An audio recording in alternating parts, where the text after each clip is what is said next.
Hi, and welcome to Monday Night Toy Ramblings. Yes, it is me. I did not rage quit. I just took a nice vacation and I watched people try and steal my spot. Actually, I ended up going on live with Payne, who happened to be live. Um, and no, I don't really think anyone tried to steal my spot.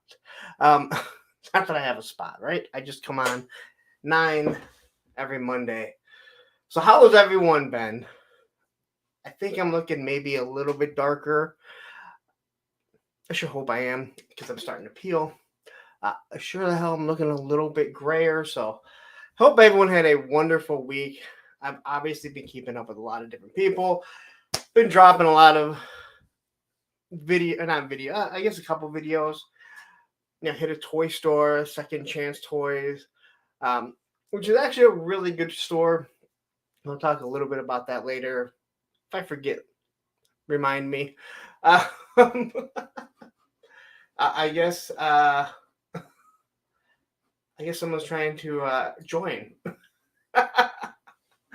Anyway, how is everyone doing? 26 people already here, so I guess I didn't get forget. I didn't. You guys didn't forget about me just yet. So anyway, before we start, hit that like button. Uh, hit the note. What is it? The subscribe button if you guys haven't yet. I'm not sure why you wouldn't be subscribed if you're watching me. So anyway, I don't know if I have a lot to get to, but I got a lot to get to. So we're gonna go over a few things. Uh, you know, the normal for me. Like I'm already studying. Listen, having a week off, I'm completely out of whack. I did the EO video. If you haven't seen it, I forgot to do things. I had to go back. It's like 1 week and you just kind of forget things. So let's say hi to the chat really quick because man, it is already going nicely. So Master Versal Toy Hunter, nice to see you. Shark Guys, channel member, thank you very much. Mr. Wonderful, another wonderful guy. Check out his Kickstarter. Matthew Matson, the moderator. Again, what he says goes. We got Cobb Web Collector. Cobb is. I enjoy Cobb. I enjoy corn on the cob too. That sounded wrong, but I saw a lot of Cobb entrances on the way down to Florida. DJ Fevish is in the house already. Viper Scout, Brick something. I love seeing Brick in here. He does a lot of content, a lot of good content. Check him out. He has just a really nice. He's very articulated with his words, unlike me. So check him out if you haven't. David R. Allison Troy, another channel member. I love seeing Allison in here. I think she calls herself the Toy Princess, and she definitely is.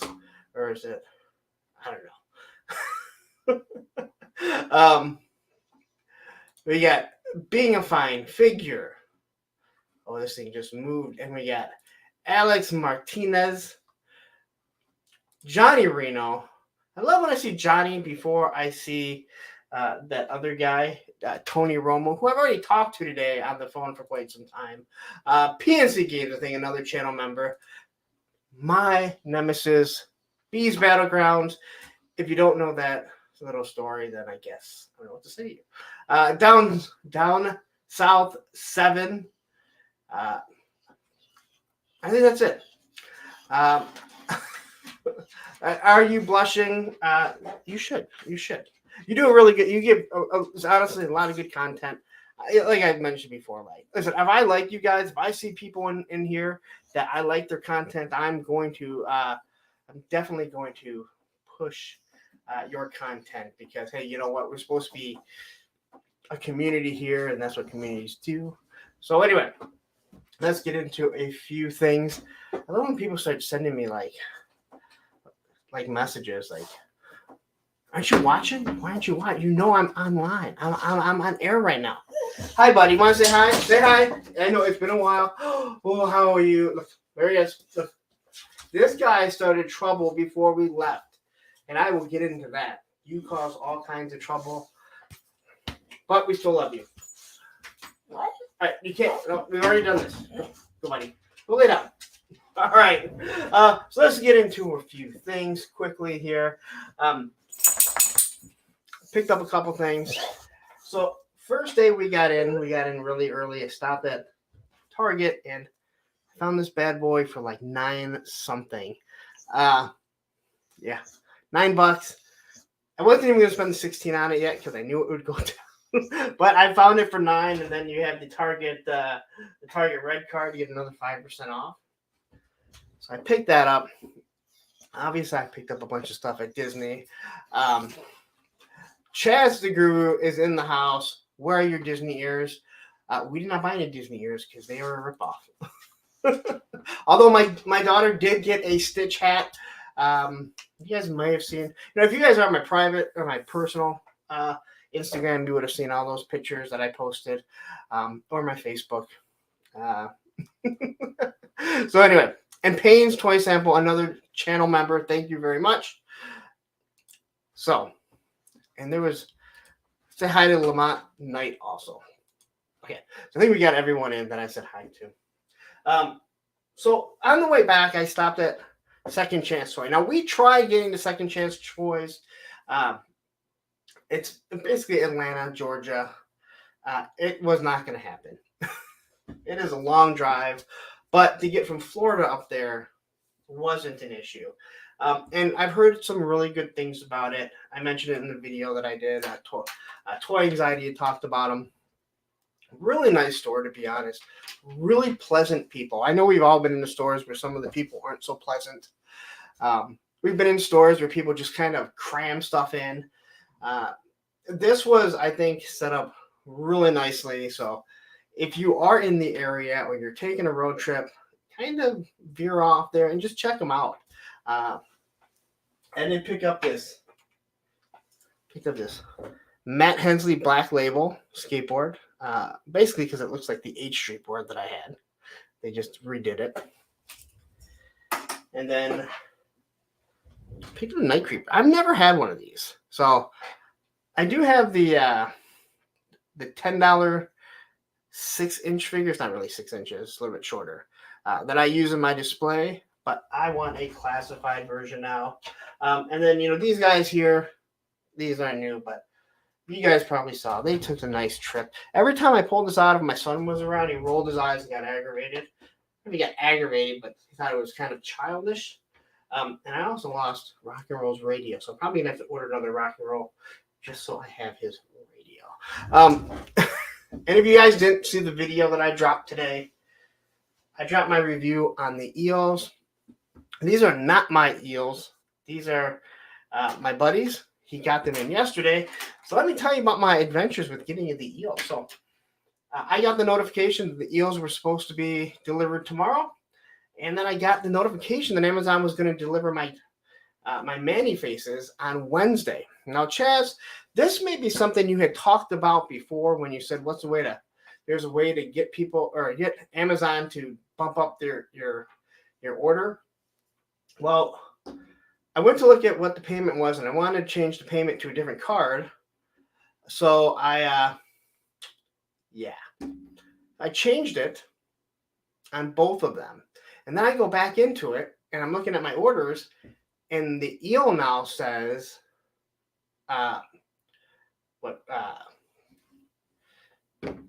order received. No longer has a date. My Manny faces is just gone. It's not even there. I have to search it to find my order number. So I contact Amazon after a couple hours, thinking maybe just has to, process or something. Contact him. The guy's like, well, these are pre-orders. There's no way to know when they were going to come. I'm like, no, they were set to come.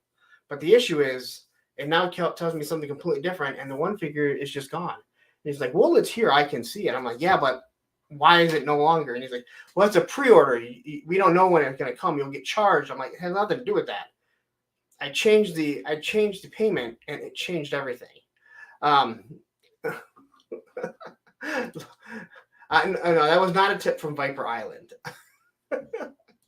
He would have to order figures to know what to give any tips.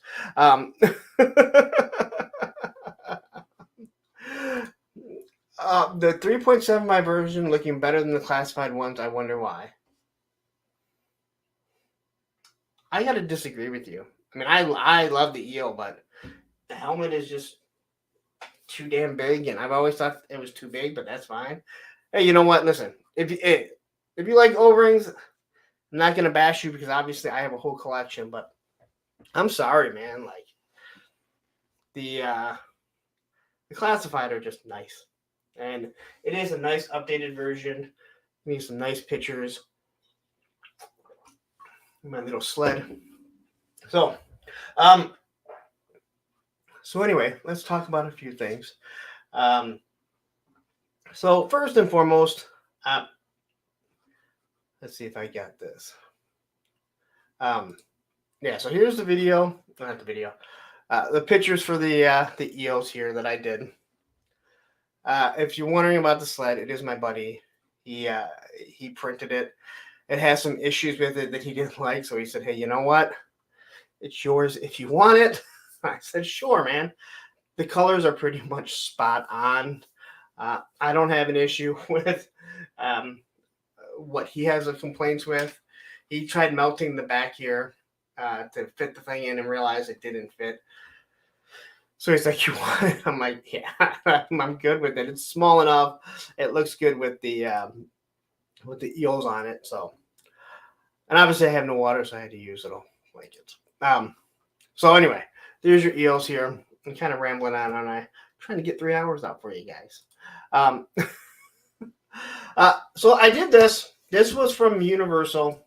I did drop this. I created a shirt of it. So if you are interested, again, merchandise goes a long ways. Helps to support the channel. So if you are interested in this, this shirt is up. I believe you can get it on a mug, shirts, sweatshirts, different things like that, along with all the other shirts that I do have up there. And also, I kind of stopped mentioning this. Also, remember, I'm an Amazon affiliate. So anytime you're ordering anything Amazon, if you want to help support the channel by not actually having to, by not just sending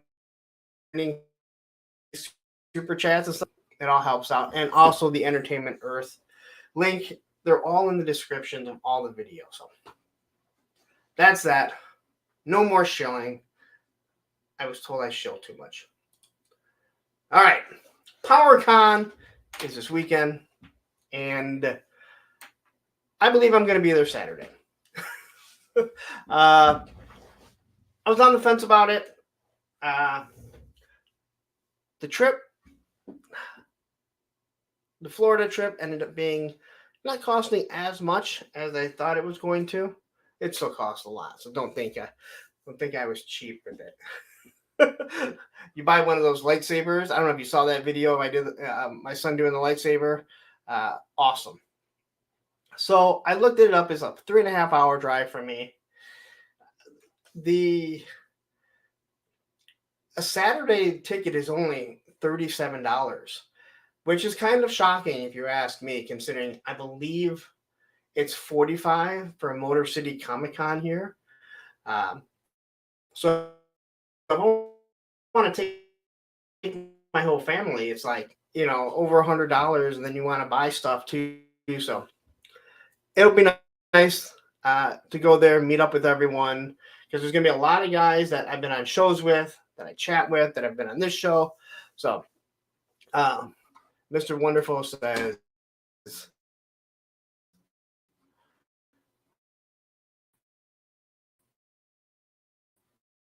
where is it? I love when things don't show, even though I click on it. Anyway. Am I freezing up? I don't know why. Hit me up. I have booth passes. All right. Well, talk to me afterwards. Or you're probably already messaging me. And Bobby B, my nemesis. Look at this. This guy. I don't know if you've ever seen Bobby. This guy's ripped. He's huge. Yet he still doesn't want to confront me. He's going to go on Friday just so he can avoid me. Honestly, I wish, I definitely can't go taking a whole week off, and my boss is off this week, so I can't go Friday. If I would have had an idea of how close it was,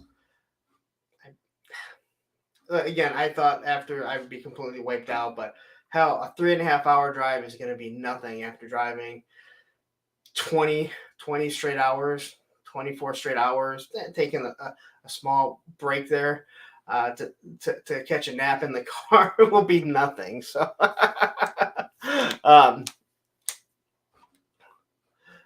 let's see here. Brick says, it's going to be great seeing you all connect at PowerCon. I'll be with you in spirit. Well, you should just come out.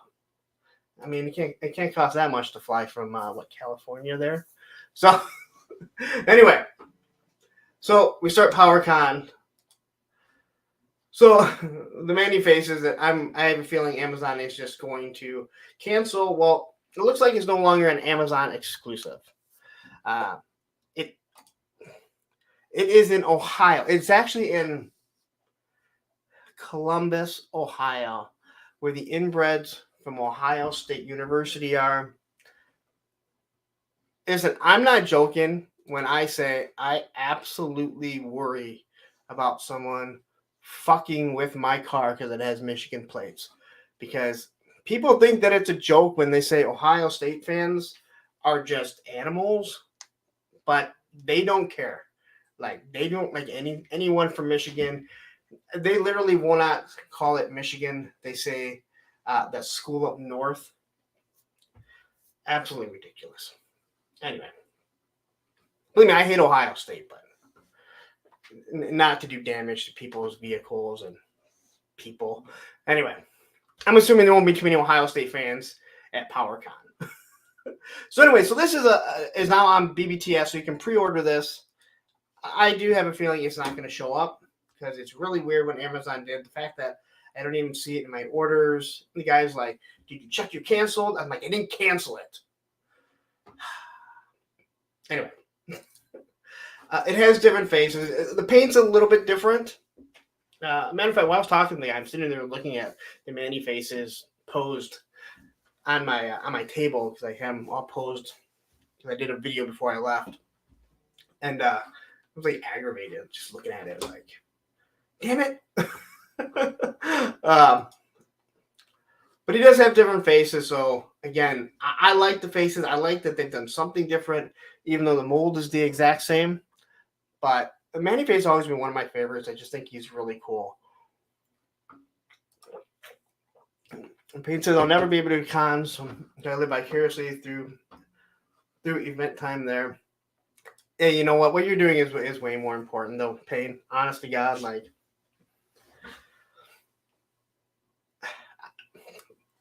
if anyone knows about Payne, I mean, if you don't, I'm not going to go into his story, but he talks about it. Listen, being a parent is everything, and believe me, I understand wanting to get away.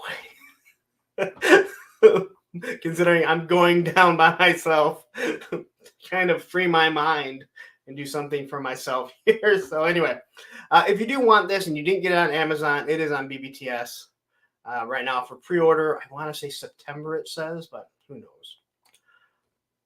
All right, so tomorrow on Mattel Creations, Fang or Drops.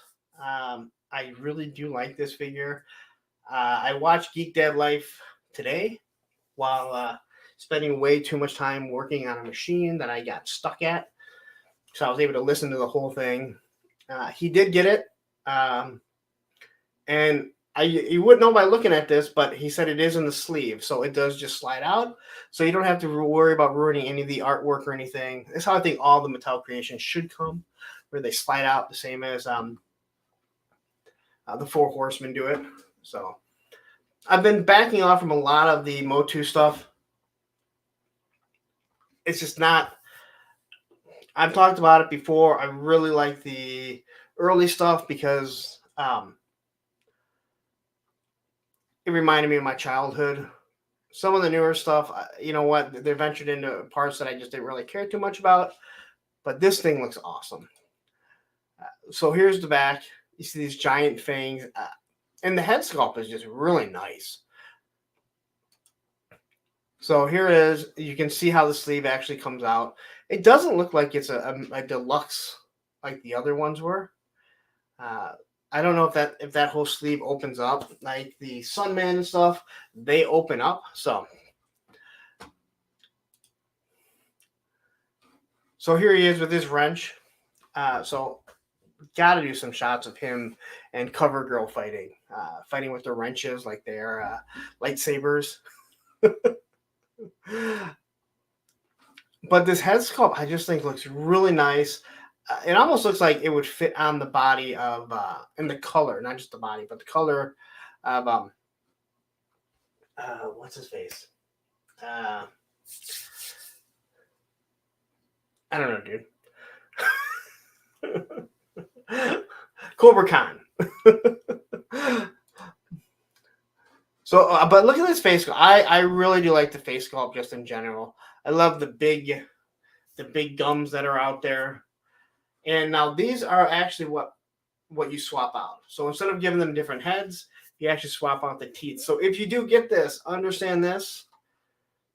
That's what's going to be worth money in 20 years if you actually still have the teeth. So there it is. I just think it looks awesome with the big giant teeth.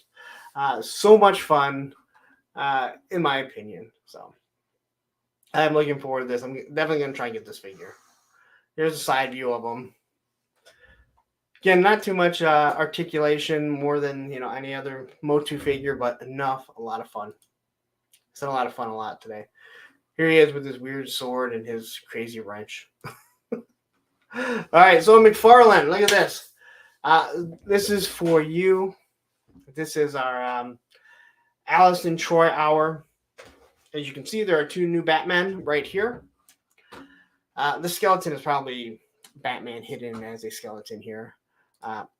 Allison says, Amazon sent me a notice and said it's been delayed and that I had to approve the order to keep holding for it or they would cancel it. And it now has we don't know when next to it.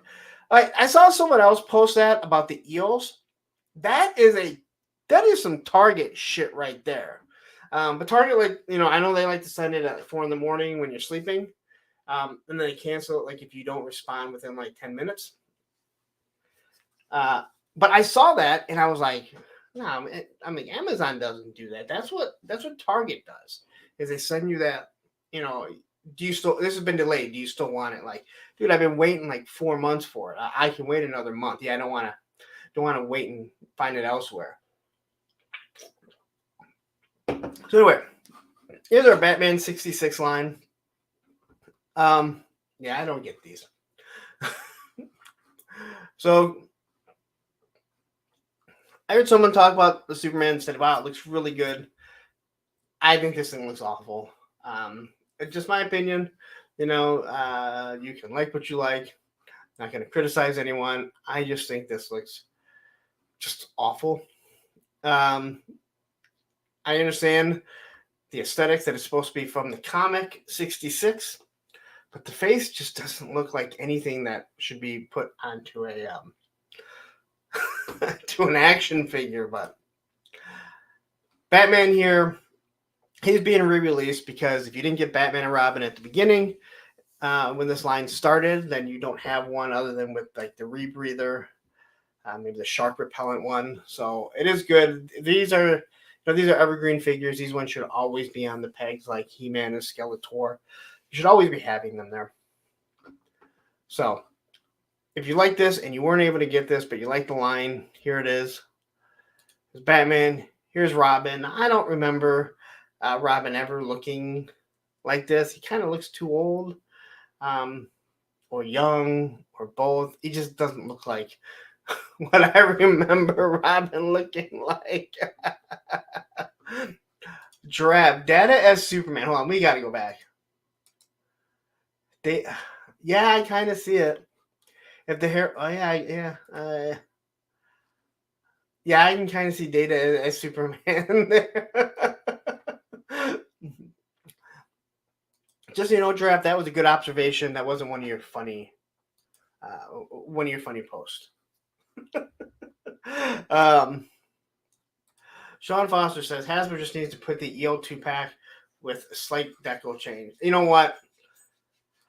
So all the people that are upset about the EO and Amazon, I was one that said, hey, you know what? I don't often criticize Emily uh, for a lot of things that other people want to, but I do think as she's in charge of marketing, they should have went to them and said, listen, EO should not be an Amazon exclusive. Amazon exclusive should be that Desert Snake Eyes. Not everybody wants it. They did say that there would be more EOs, so I don't think they would have put that. I don't think they would have put that eel out as Amazon if it wasn't going to be coming down the road. I have a feeling that we're going to see it with the little boat, because they've already hinted at some stuff. So I could see them packaging that up. I can also see them doing a retro version where the backpack maybe is more of the same. I know we're getting off topic here, but since this has been brought up, I'm going to remove this really quick. So we were all wondering, like, on Torpedo, what this was. So if you watch the review, I kind of pointed out, because I figured it out. It's not to hold anything. It's to put the little jetpacks on it. So they were already like kind of future-proofing it. It would have been nice if they would have given some sort of blast there, along with a submachine gun and his weapon. So, all right. Let's see here. So James Lucas says that Superman looks like ass. I agree. Like, it's just, I don't mind the body, but just the face. It does. I mean, I understand it's from the comic because Superman was never in the show, but just, I don't know. Like, the face just doesn't look good. It looks bad from McFarlane, which is hard to say. Jay says, I'm supposed to get EOS tomorrow. Hopefully they don't delay them. However, they did it constantly with Arctic Mission Storm Shadow. You know what? I got the Arctic Mission Storm Shadow. I wasn't even like fully into collecting again yet, like for this line. I don't remember if it was hard, if it was easy. I just went and ordered it and I just got it. I was lucky, like right at the beginning of all the classified. An army builder that a person cannot get. Yeah, I agree. Again, listen, I'm not gonna disagree. The army builders, maybe not general releases, but they should be all like fan channel releases where BBTS, Entertainment Earth, your toy store, they all should be able to get them. That's the only thing that I say. So then we have this robotic Batman. It's interesting. So this is two Batman right here for Allison's collection. It comes with these little like jetpacks, I guess. That's what it looks like they're supposed to be for his hands. It pretty much looks like Iron Man version 1. Again, it's interesting. I don't absolutely hate it. But I'm definitely not going to be out there picking it up there. Okay, no. So, James Lucas. So, if you look at this here, so you see where it says Batman 66 right here? So, when it says Batman 66, that means it's from the Batman 66 comic that they did. Where, see here, this doesn't say Batman 66. This is from the animated TV show. Or not the animated, from the TV show. So, the TV show, they do a comic now that has the Batman 66. So the reason why Batgirl says Batgirl 66 is because they can't get the likeness for the girl that played Batgirl. So that's the reason why you see Batman 66. I guess that's their little way around it. But yeah, you're right. Superman was not in it. I believe he was supposed to be, but they never got around to it. Yes, Yvonne Craig, who was smoking hot. Just smoking hot. That was fetish shit before we knew what fetish shit was as a kid. Oh, no problem. Hey, listen, I only know that because I, listen to too much stuff.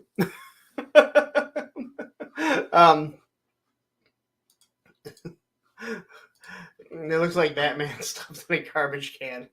Well, let's be honest. And let's say hi to Ted at Dark Claw. Ted, I was just saying before I don't know how long you've been listening. I think I will be coming down to PowerCon this Saturday. It all depends on how this week goes, but if I get a chance, it's only 3.5 hours away to that city. Go Blue. So Ted, also is Ted from Hella Dope Toys. Check out Hella Dope Toys. Listen, they are a legit company. I think the name might throw a few people off, but if you haven't, check them out. You want to get quick service, they have it in stock. They are going to they're going to ship it out to you. All right. So here's the skeleton. I don't know what this figure is. I actually think it looks really cool. And I say when because you know that he will, when he makes the bones glow in the dark, that is one I would definitely think about picking up for $20. There is no doubt about it. I think that looks absolutely awesome there. JLS Comics, if anyone wants to read about Robot Batman, he's in Batman 66 issue 14. Also JLS, check out his YouTube channel. He gives some amazing insight into some characters, the G.I. Joe characters especially, that you're going to learn all kinds of things that I didn't know as a pretty big G.I. Joe fan. But we can't know everything. At least I can't. So anyway, this skeleton, I think he's really cool. Just the look of him and just make him all, not the whole thing glow in the dark, but his head glow in the dark and then his bones glow in the dark and maybe a sword. And I'll probably buy it just so I can have glow in the dark. That's what he looks like without it. He's got a soft goods cape. And there's this thing. Obviously from the comic again. I don't know. It's there. The Joker with, I guess, Joker ears and a big giant key that Super 7 wanted you to early bird for the Cat Slayer. And there it is with the key again. All right. And then there's this. So this is the thing. JLS, you're welcome. You're welcome. Again, you put out good content, man. Like, you wouldn't have the amount of subscribers that you do, but it's not just that. Like, the content is really, really good, man. And let's say hi to one of the worst quarterbacks of all time, Tony Romo. Bad quarterback, but decent customizer. So Red Robin, Joker eyes. Now, Uncle Todd did say that he is going to, he said he's going to pretty much Jokerize every figure, and here's proof of it. So if you want this, it's there. Like, it's here. It does come with multiple cards. I don't know. It's there. I don't know what Uncle Todd's doing. I don't think Uncle Todd knows what he's doing, but he's just like, dude, I'm at the forefront of it, man. Like, I'm going to make this, and I don't know how he has money constantly flowing in with shit like this, but God bless the guy. And then I actually think the face kind of looks, I think it kind of looks pretty funny, to be honest. Funny in a good way, but I wouldn't pick it up. That's, I would not listen to that, or I wouldn't listen to that. I wouldn't pick this up. I started looking at the comments here, and I got all distracted. The reason why I said listening is because Dustin Jeffrey said, I listen to JLS Comics, G.I. Joe characters description in the morning while the wife makes breakfast. Great stuff. It is, like, honestly, really good. Matthew will also contest to that. Handsome head injury. Nice to see you. DC seems to turn characters into Joker the way Marvel turns everyone into Venom. Now, are these characters actually in the comics? because I really have no idea. I thought this was just Uncle Todd going like off the reservation and everything. So if they do that, then okay, I guess then it makes sense why he's doing it. But I don't know. So here is another Batman repaint. If you need a Batman repaint, this is Hush Batman, but not in blue and gray, but black and gray. Again, if you need another Batman, if you really wanted that Batman in black, and you don't have a paint marker around you, you don't have to worry about it. I do have to say the back artwork looks really cool. Some of the best artwork is on these figures. They look much better than the figures, that's for sure. And so here's everything that he comes with. And there is the end of the slide. Whew. Look at that, 36 minutes. I don't have much to talk about today. I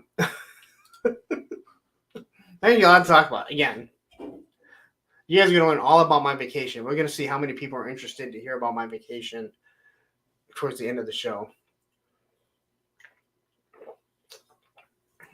Because I do have some very interesting crap that happened. Say hi to Thanos Copter. Check out his Instagram, especially Wednesdays. I'm just going to leave it at that. Just check out his stuff on Wednesdays and then decide if that's what you want in your life. Personally, I like it.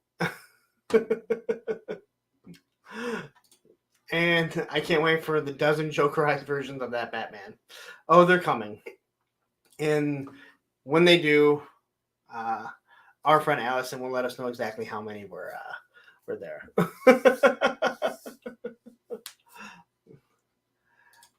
Do you still want to see me do a kickflip? Do you want to see me do a recent one or one that I've done before? Tell you what, I will try and get one. I'll get out this weekend. I'll do one. I'll put it on there. I'll play it next week. But you got to be here. You got to be here. Remind me too on Instagram in case I forget. Hopefully it's not one of those days that it takes me like 50 tries to do it. Sometimes they come really easy, depending on how much energy I decide I want to put into it. All right. So this next thing is something I want to talk about. And it's nothing to do with G.I. Joe, Motu, nothing that I even collect. And I will be the first to say that, hold on, I got $10 on him falling on his ass. I really don't fall on that, not like that. I mean, I have other videos of like kickflipping. Like you can go to my personal Instagram, Punk Rock Skate Dad, and follow me there. I know I got pictures there, but I've done a few this year. I haven't really skated much this year, so it'll be interesting. So anyway, this was something I ended up on Mega J's, and it was one time I was on, and it really divulged into talking about this. And so this is the Cat's Lair, and it funded. Now, I said that it wasn't going to fund. I thought that we're coming out of the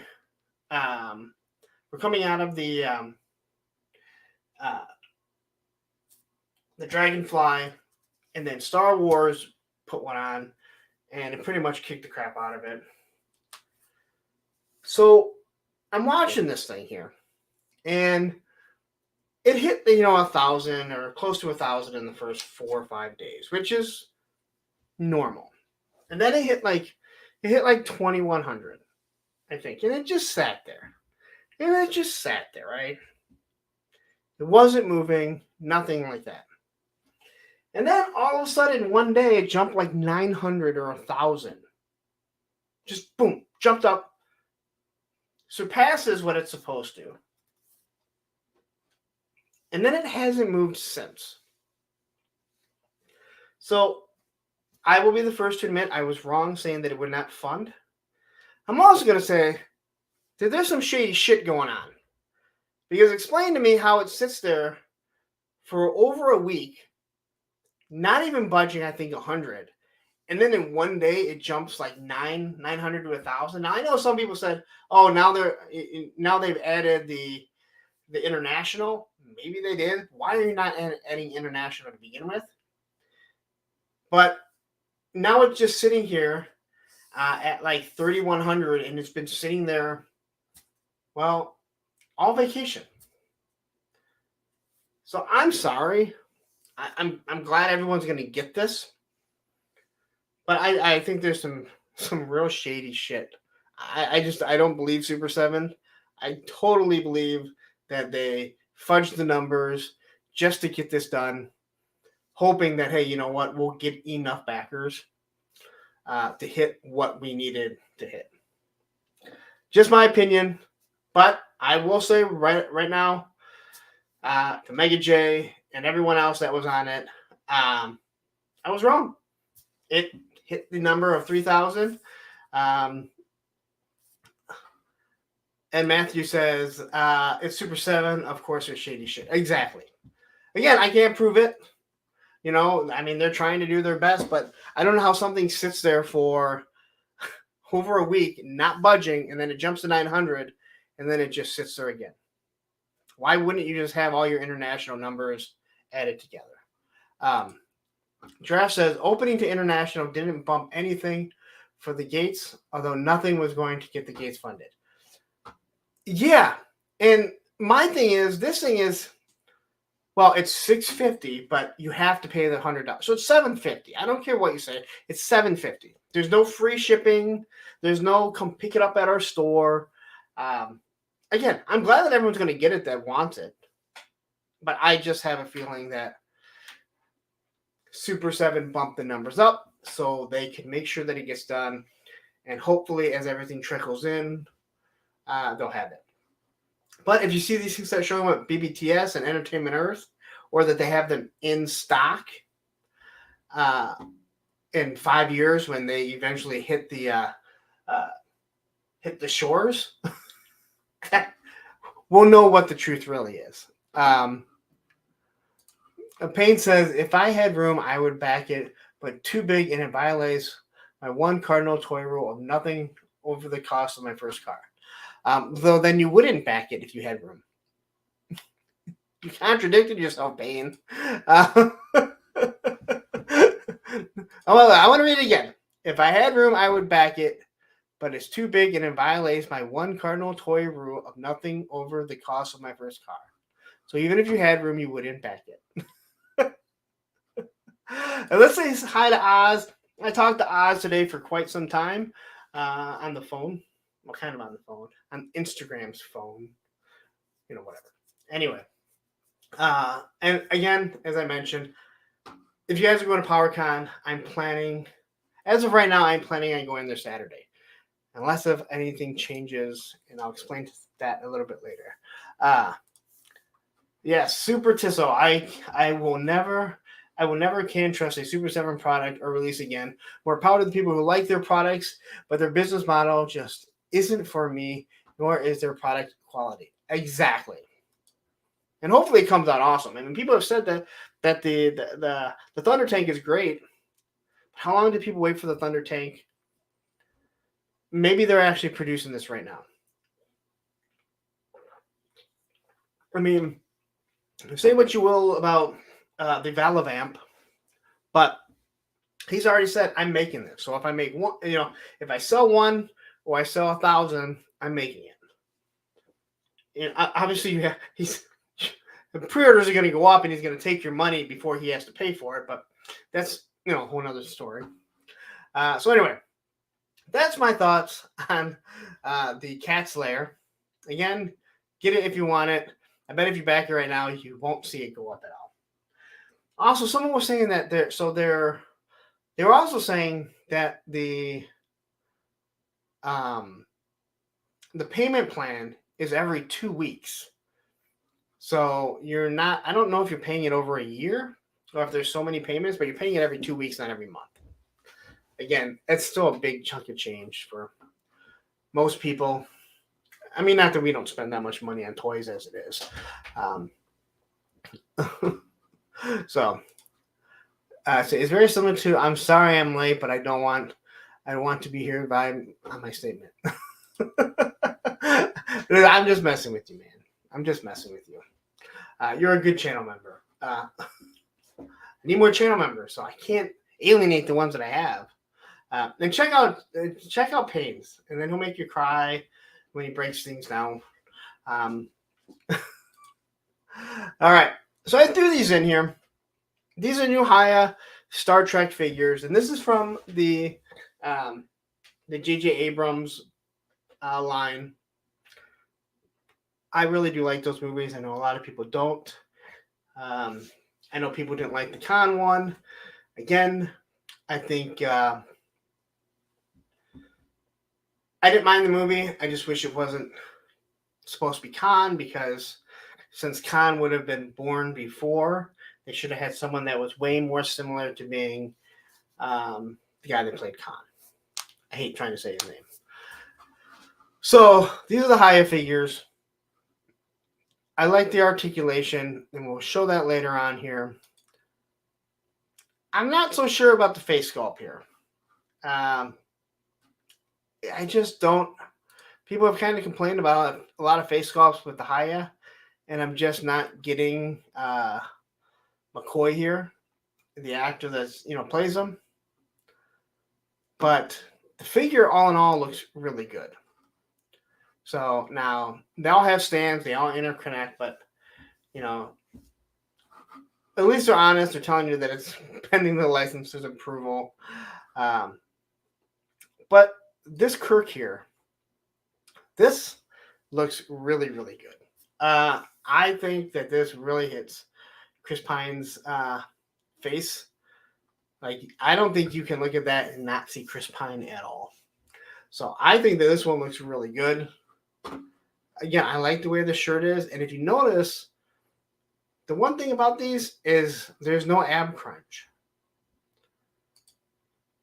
So here's the height of them. There's no ab crunch or anything like that. It's just one piece of what you would say plastic. But it's actually a rubber overlay, and you can see how the ab crunch works and how it twists back and forth. Depending on how this looks, I think this would be absolutely awesome. Yeah, Matthew, I knew this was going to come from you. Fuck J.J. Abrams, Star Wars Trek. I like Star Trek. I don't like J.J. Abrams touching Star Wars. Super Tizzle says, I just did their pre-orders. Been waiting forever for Haya Star Trek guys. Not sure how these got a USA release. Easy, but you got to import the G.I. Joes. I believe that has to do with Hasbro more than anything. I think Hasbro put the kibosh on them selling the G.I. Joes in the U.S., which I think is absolutely stupid, considering they give all the figures to the foreign countries other than Australia before us. JLS doesn't come with free lens flares. Maybe that's what the bubble will be like. It'll just be like lens flares all through it. I gotta say, man, that guy does love his flares, man. There is no doubt about it. Bones has a purse. The figure is based on the latest Star Trek. Yes. It's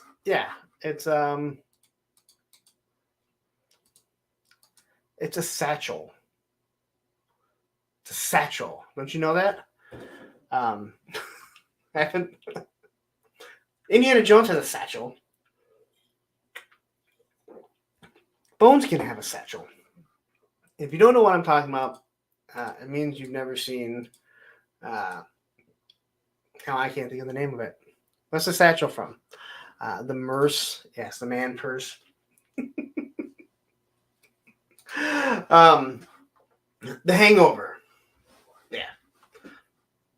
All right. So there's a couple a couple of the Savage Crucibles Wave 2. Well, a Savage Crucible Wave 2. Just the grayscale, the gray models of them. Again, these figures look absolutely awesome. I think these things are going to just absolutely kick ass. I did do the Kickstarter of one of them. So I am, yeah, this is one that you could really, really go down that a bad road and end up spending way, way, way too much money. There's no doubt about that whatsoever. So yeah, this looks really good. I'm not sure if they were the test shots. They said it was just the grayscale of them, or the gray model of them. So, but it was only this one figure that I saw. He looks awesome. The articulation looks absolutely wonderful. Everything that I saw with these, I will not go down the road. I will pick up a couple from here and there. The same with Mythic Legions. I just can't. I can't. G.I. Joe Hasbro has pretty much handcuffed me. They said, you're buying classified, and that's it. I said, hey, you know what? You can buy some gargoyles because they don't come out that much. Yes, they could break you easily. Yes, they could. They could. Is it maybe prototype? I don't think they're ready with Tesha. It said that it was Wave 2. So, I mean, I don't know. It literally popped up when I refreshed. Listen, I didn't get shit done today.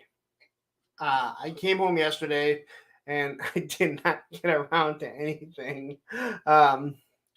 Yeah, so. All right. So,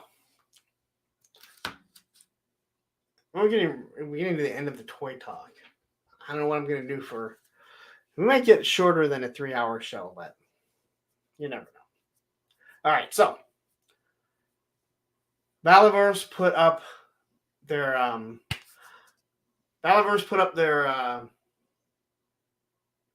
you get to pick what color for the Valavamp is.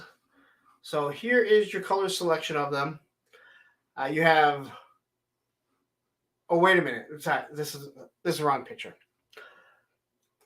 Sorry. This is it. Sorry, it wasn't supposed to be in there. So when you got a lot of toys, you can do lots of different things. It's a joke. It's a joke. If you don't see it, I'm sorry. I know. If anyone's gonna run this back to them so they can cry and whine about it, look. Like you see, this is the vamp that just came out. I'm sorry, the Stinger that just came out has all this gray, You guys get it, right? All right, so you get to pick the color that you want. I'm not gonna lie. I think the vehicle does look really nice. I have no attachment to it.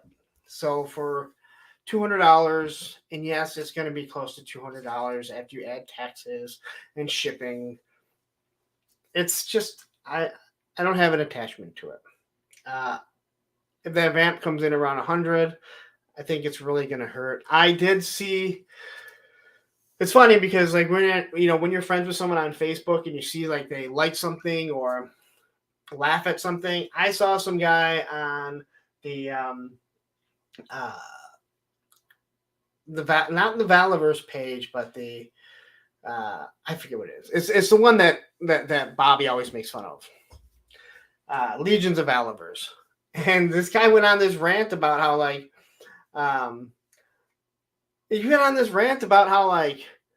he wants to see Valaverse do a helicopter. It would be better than the Dragonfly because the Dragonfly doesn't have a tail rotor. And he didn't back that, or the Hiss tank. He thinks this is better, and he'll buy every single one of these colors, even over a vamp. And all I saw was Matthew Matson that left a laughing face comment at it. And I'm just like reading this whole thing, like, dude, like you're on a Valaverse page, like who the hell cares about the GI Joe shit, man? This enjoy your Valiverse, man. Like, get one of each. I don't care. You know. Um, yeah. So these are the colors that you get. I do think that they all look pretty good, to be honest. I kind of like this gray with the black accents. Uh, the green, I don't know. The green looks too army. Um, the Valiverse sign on the side looks absolutely awful, in my opinion. Though I don't think I'll be getting this because, again, out of my price range of something that I don't, feel the need to, that I just don't connect with. And yeah, as people have said, since it was mentioned, I can't not see it. It looks like, I know Shark Guy said it, but I don't remember who originally said it. It looks like an armored PT Cruiser. I can't not see it anymore. Beast Battleground, I don't think they can really. I don't think they really. I don't think that. Sorry. I don't think they can really be compared. One's like a troop transport, and the other is like a quick attack jeep. Yeah. Going between. Yeah, it's supposed to be the Ravazzi's truck, but I don't know why he doesn't call it that if he has a license agreement with them. He keeps calling it the Vanguard. Why it's called the Vamp Guard. No, it's I mean, it's in competition with the Vamp because it's going to be their first vehicle. In my opinion, it's their first vehicle, so it's going to be like in comparison, in competition with that. But I think that Vamp's going to come in at probably around $100. I think it's really going to hurt. I mean, people don't want to spend that much money on it, as some people do. Listen, the Valis shows, they will pay whatever. Like, they don't care. Like, they don't give a shit what it is. Some of them they'll probably send the extra $2 for the figures when he lowers it, just because he wants, all those Vela shows just want to help out and support Bobby that much more. So, but it'll be interesting to see when it's actually produced to scale. Now, I gotta get into the different weapons mounts here. Now, again, this is where you're going to, there's going to be different accessories, so you can accessorize it differently. I have to say this. Looking at the top, this just makes me want it. These blast effects look so awesome coming out of this that it has me going, ooh, man, I could see myself maybe picking one up, although I don't have room. As you can see, everything has spilled out. My house is a complete disaster. But the blast effects, and I've said before, Valiverse does the best blast effects. They're short, they're sweet. They haven't overdone anything, which I think, in my opinion, makes me really happy. But just the way they look, they're not all the same length. Kind of like how, G.I. Joe did, how the Hasbro team did Scrap Iron, where they have one small blast effect, one larger one, but these are much thinner. I think they work a little bit better. Where the Scrap Iron, I mean, it looks awesome coming out of the bazooka, out of his rack and everything, but these are smaller, nice and sweet. A whole bunch of them shooting off, like you would see. Like, this would be perfect for a Wolverine. If you did a Wolverine like this would look absolutely awesome shooting out. Anthony Romo. Does it come with come with a soccer mom, 2 toddlers, and a baby car seat? Has cup holders. You know what? Any of us that have kids, maybe it has one of those hooks that are specifically made for the baby seats that you connect it down. So it doesn't.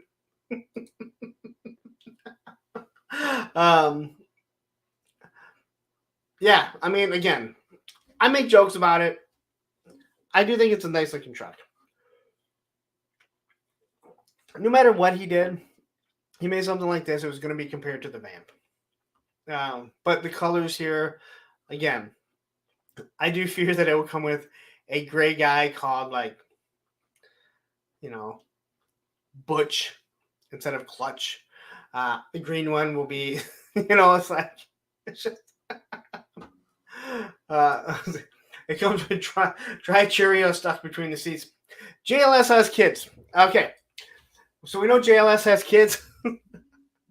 That's what one day we should do. Like, tell me you have kids without telling me you have kids. Because, yeah. And the thing about Cheerios, like, there will be Cheerios, and if you have little kids, the little soft, they're like fruits and stuff, but they're just like they're soft. They're like Cheerios, but they pretty much melt in the mouth. You will find them in the seats till you turn that card. Till you get rid of that card, there will be Cheerios. There'll be all kinds of stuff. Oh man! And here's a picture of it. The way that it opens up. Now, this is supposed to be to 110 scale, and I don't have a picture of it, but yes, loose French fries. And the best thing about loose French fries from McDonald's is they don't mold, so you never have to worry about grabbing a moldy one. Those things will never have mold. I don't have a picture of it, but if you saw it, he does have the figure in the back there, and the guy is really crammed in holding the machine gun, and this is supposed to be the 110 scale. So I don't know how he's going to cram these figures in. I think it's going to be a really tight fit because you want to get this vehicle smaller. You want to get this thing smaller so it fits. He hasn't announced the pricing. He said it's going to be, was it 175 to 190? He hasn't put an exact price on it, but he said it's going to be between 175 and 190. It will come with a basic figure. Now, there will be, I'm trying to think of what he said. It will have some weapons, but there will be accessory kits so you can accessorize it. My guess is those accessory kits are probably going to come in anywhere from $50 to $75. So now if you want to load it out, you're going to be in the 200. I'm sorry, well in the 200 range, closing in at $300. Yeah, exactly. They will have some guns, but not completely. Now, the question: will it come with a roof rack? Maybe it will have one of those bike racks that you can put stuff on there. The snowboard racks. I hope it has the netting in the back for groceries, so you can put the groceries in the back so they don't slide. I know my Dodge Journey has that. All in all, I mean, again, the vehicle looks pretty nice, but it's going to get compared to the Vamp no matter how you look at it. All right. So here's the machine gun turret. Again, I think the blast effects are awesome. They do it right. I think the Hasbro ones look absolutely awful for the most part. Some of them look decent, but for the most part, the Hasbro ones are awful. My biggest complaint about the Valaverse ones is they're usually loose, even in his weapons. You almost always have to use a little bit of sticky tack, at least on the newer versions. The first ones that came out, I didn't really seem to have that issue, but you really need to put just a little bit of sticky tack on there and throw it on there. So, Cobra Commander says the vehicle looks amazing. Everything Bobby does is amazing. Okay.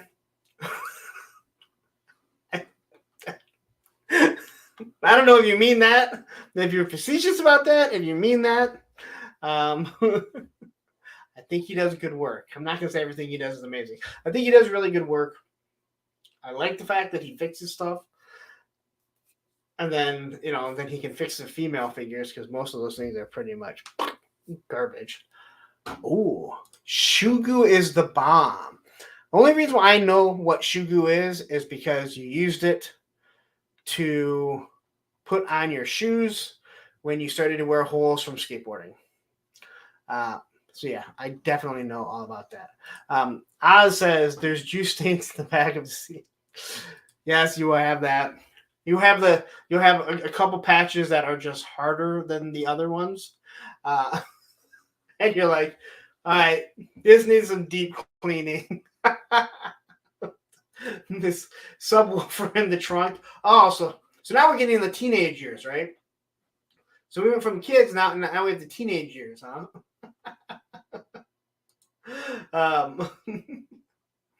Draft says, please tell me that Clark Griswold is the figure that comes with wood paneling version of his vehicle. I might buy that. You give me a Clark Griswold. If you've seen the new National Lampoon's Vacation, the one with Ed Helms, it kind of looks like the vehicle that he rents to take. Oh man. So anyway, this is the gun turret. Again, you'll be able to swap everything out. Yeah, look, Matthew Matson. Look at Matthew. So, I so need wood paneling now. Haven't done these here. Oh my gosh. Let's see. I'm interested. Cobra Law here. So, use Shugu to lube your belt, holsters, fix the backpacks, etc., and it peels off when you want to remove it. See, I usually use just a small piece of sticky tack, but that's interesting because Shugu is fairly clear, and if it peels off, I've never used Shugu on anything but shoes. Again, I used it to, you fix shoes so you don't completely wear through them on the side when skateboarding. But yeah. Okay. Doesn't see when I think of Shugu, I think of it all grayed out because of how much we would cut. But yeah, I guess you are right. It does dry clear. Huh. I'm gonna have to try that now. I like that. That's all right. So let's. JLS says there should be a dead end head for the roof rack, but that would be an extra figure. No, that will be is the exclusive where you have to cut up your boxes and then send away and still pay the price of a figure to get it. And it will come with less accessories than normal figures.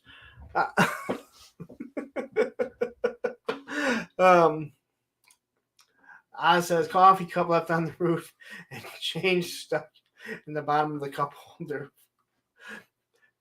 You know what? There are very few things that are less nasty than the change stuck in the bottom of some of your older cars. I hope most of us don't do that anymore at adult ages. But I know exactly what you're talking about. All right. So, PowerCon, the Swarm Horde. I do have to laugh at this. So I do want this figure. I'm not going to lie. I do want this figure. It is a deluxe. It is $45.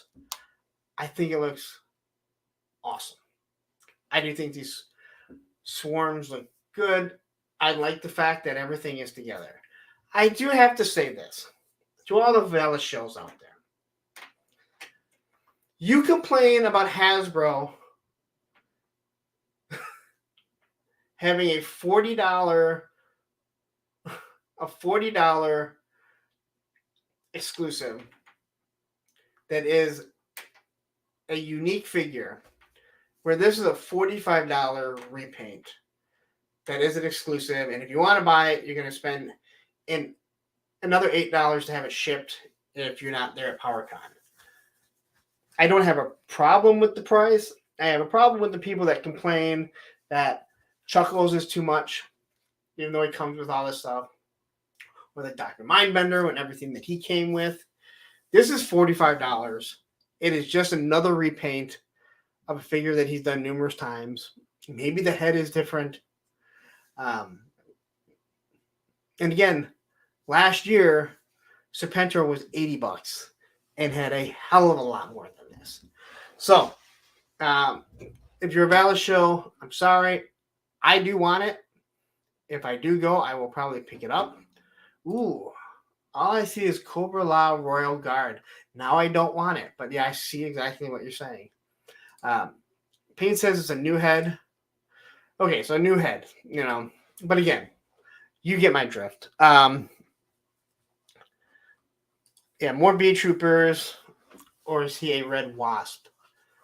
No, he's a swarm horde. See, it says right there, swarm horde.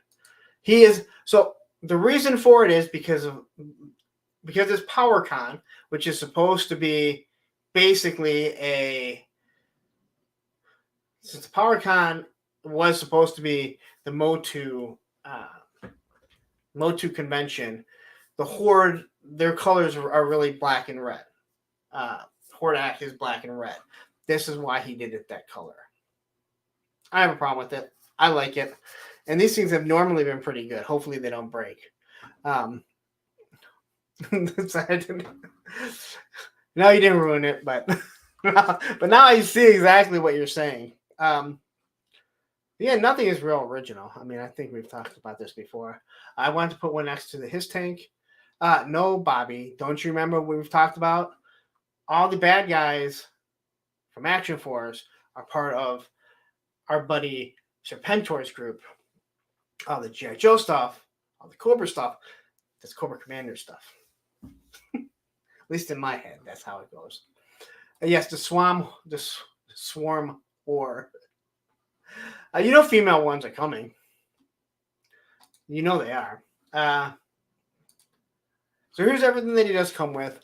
Again, I have no issues with it being $45, considering it does have the pack that was going to cost you what, 20, 15 bucks. Figures usually $32, so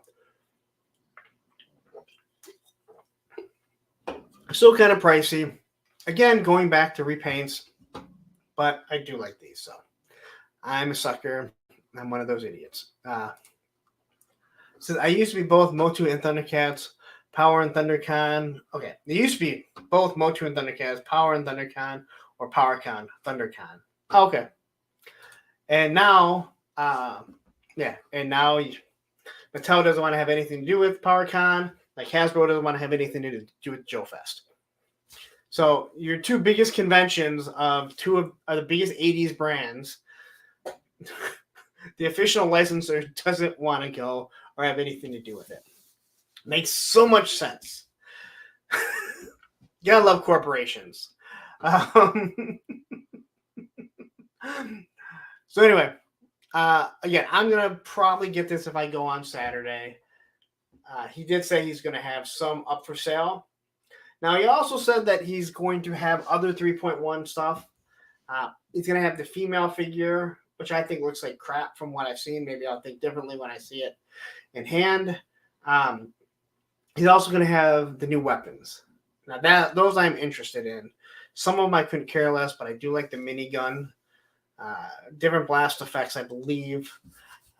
There's all new weapons, and all the weapons now are done by Marked Toys, who I think does a really, really nice job. But I'll be checking them out again if I do end up going. When, as of right now, that's kind of like the plan. Matthew says, yeah, the minigun looks great. I'm hoping and I'm assuming that it is much smaller than the one that Roadblock has, and I'm fine with that. That thing is so big. I mean, even like when you look at Predator and Terminator 2, it's the same minigun. The gun isn't huge, It's a minigun, so it's bigger than most guns. It's not huge. The Hasbro team, the G.I. Joe team, they just went overboard, making it huge. It works with Roadblock, but the fact that that's the only weapon that you gave it, that you gave it with Breaker, like Breaker ain't lifting that thing. The rumor is, I think they said on Terminator, Arnold was like the only person that could really lift that gun, and on Predator, Duke lifts it, but he doesn't run around with it. Jesse Ventura and Arnold Schwarzenegger are probably the only ones that can really carry that thing around.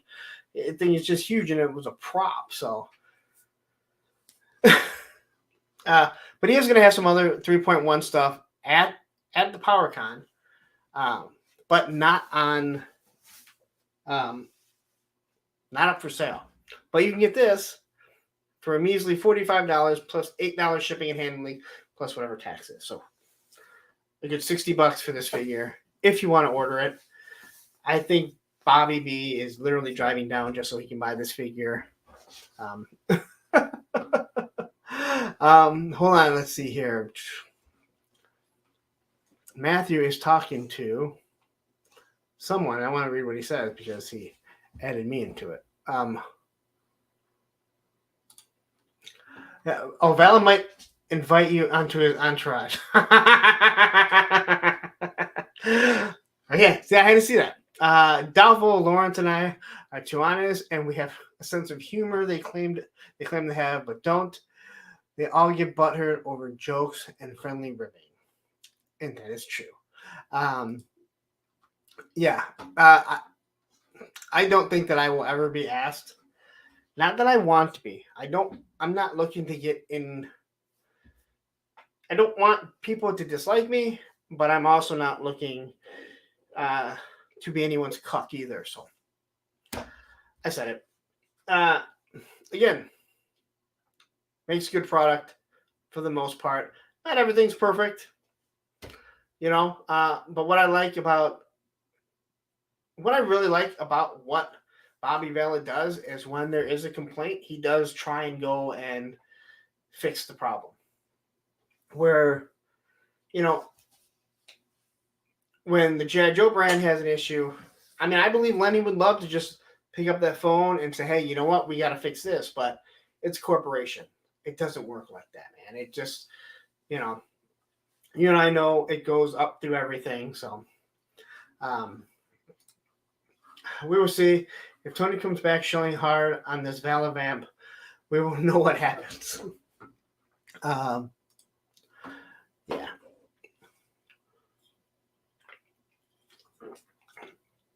Listen, the Vamp Guard, it just works perfect.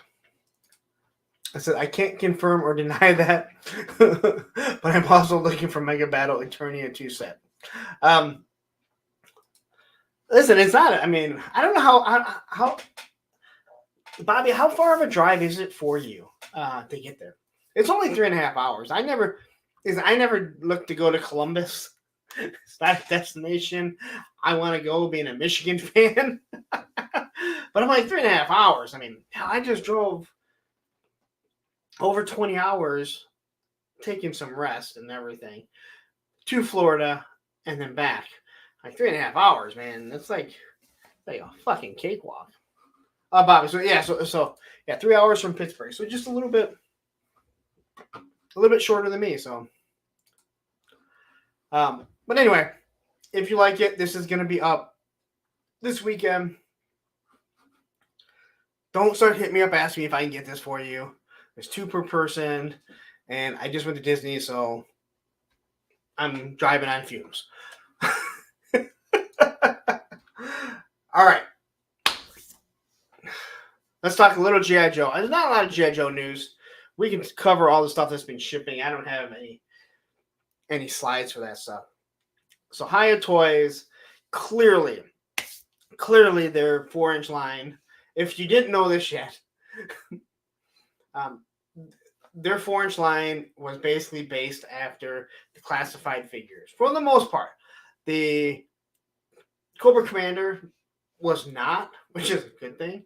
I think that Cobra Commander looks really sharp.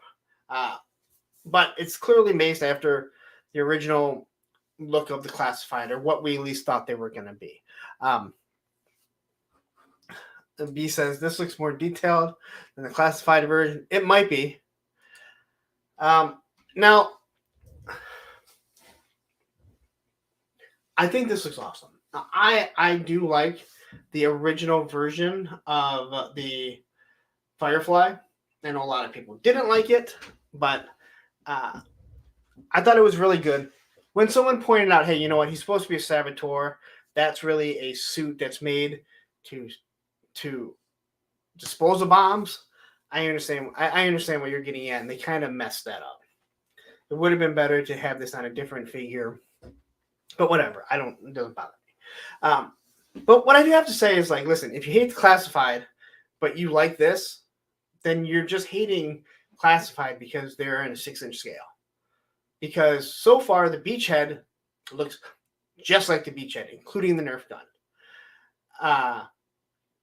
The Snake Eyes looks exactly like the classified Snake Eyes. This looks exactly like the original classified. I do want this. We're going to kind of wait and see. The one I probably will shell out for sure when it comes is the Cobra Island Trooper or the Cobra Trooper. I absolutely love. I want them to do an O-ring version of that mask and everything. Matthew says the Haya are too expensive and hard to get for me.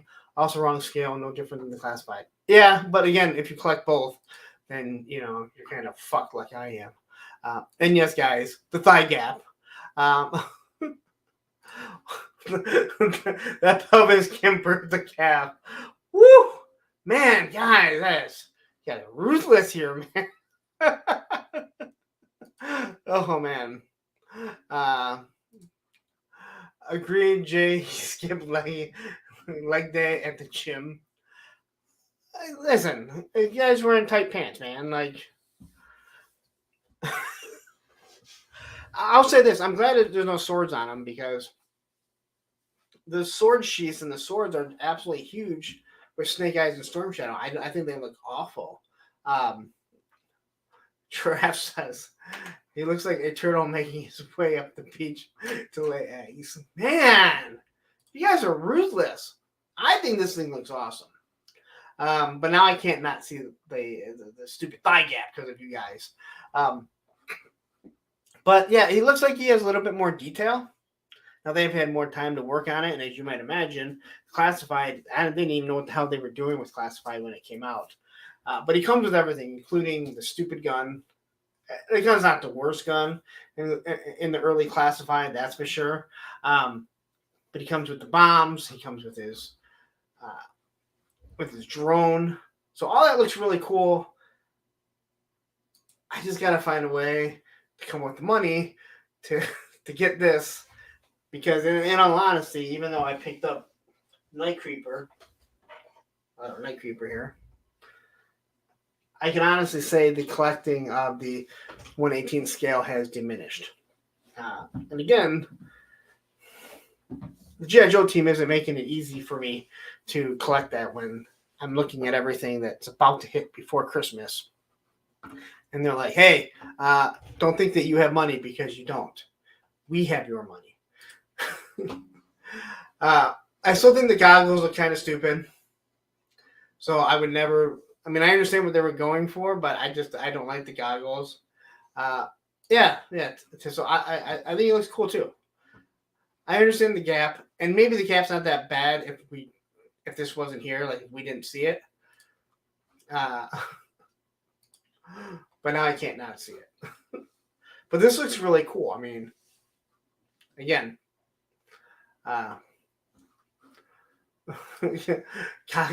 Goggles are cool like bow ties. Oh my gosh. So there he is. Again, if you want this, if you need a 1/18 scale figure, here you go, man. This is, I think that's all we're going to get, man. Hasbro does not seem to want to allow the Joe team to do anything with the O-rings.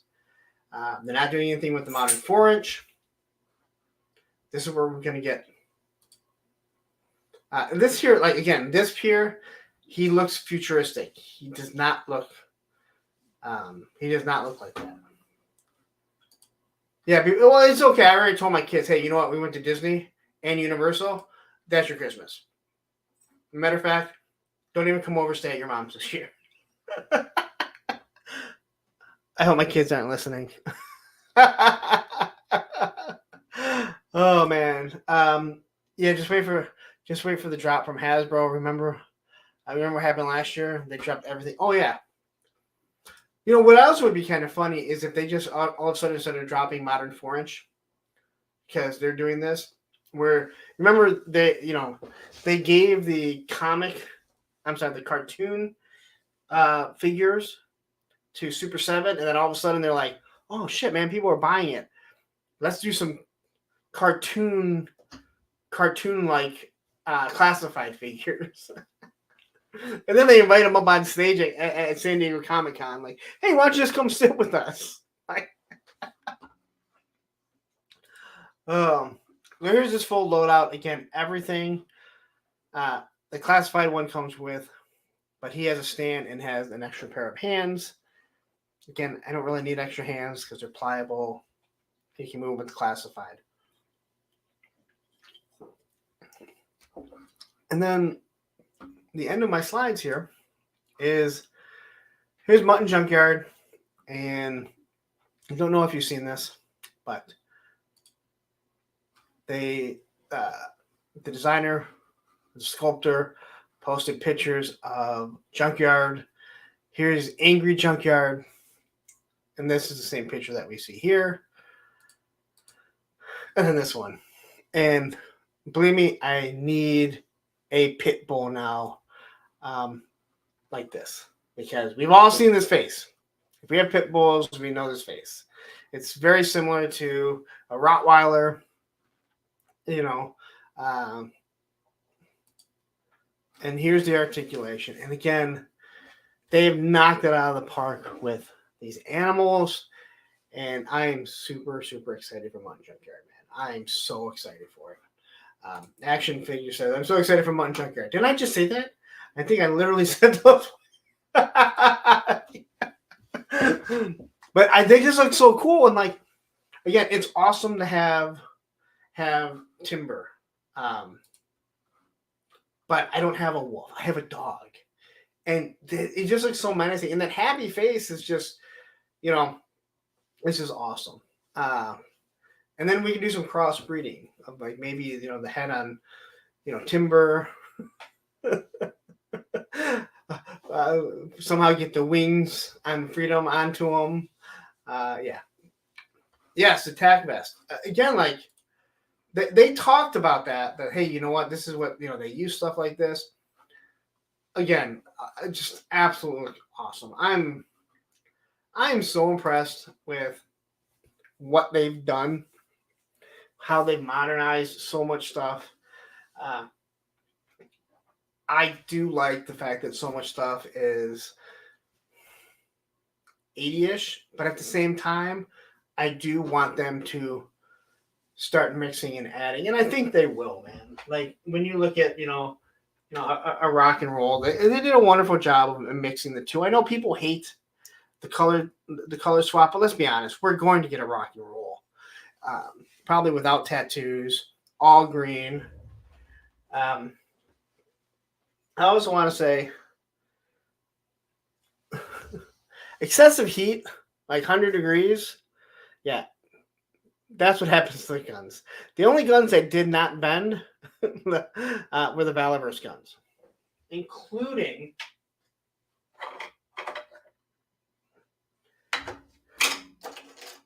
so the Valaverse guns will not bend in extreme heat.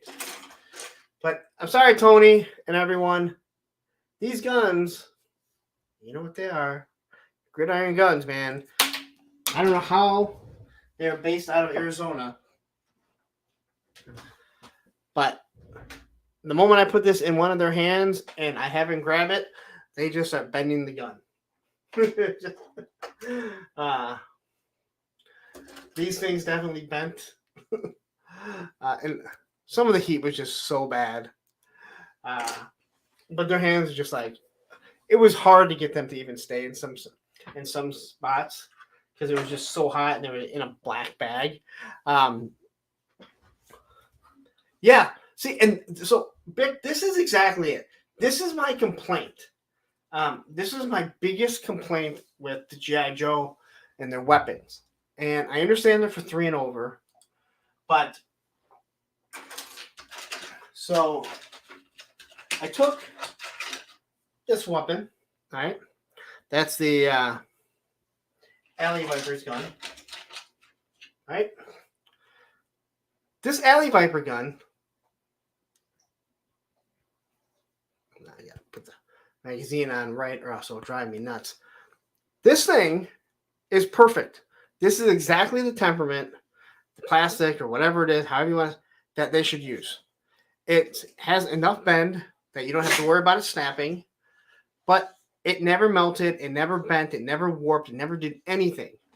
And they use this. I use this in so many of my pictures, or just setting them up. And you're right. Nobody, not right now. Yeah, you're right. So this here is the same. It's not too sharp. It's not too hard. No problems at all. So I don't know why they can't make all their weapons like that. Where, again, I was so impressed that this one came out pretty straight. But the second one, whew, that's for shooting around the corners when you need to hit some sharks, but you don't want them to see you. So I don't understand why they change, the plastic that they're using in the weapons. We've all seen with the Valorverse weapons, if they drop and hit the wrong way, they will snap. Now, I'm not going to sit here for 15 minutes and sling a weapon at the concrete to show you how strong they are, because he sent me a weapons pack. But then you get Ricondo's. I didn't use one picture with Ricondo's gun. It's soft. The sniper rifle that comes with the Arctic Bat and the Zartan, that thing might as well shoot around corners. It is so warped and just so. I don't even know how I got this fucking rant. That's what you guys do to me. The first wave of G.I. Joe Classified had better plastic weapons, worse design, but better plastic. I agree 100%. You are absolutely correct. I would take bent weapons over their shitty designs any day, all right? Because I can bend them and freeze them long enough to do pictures if I want.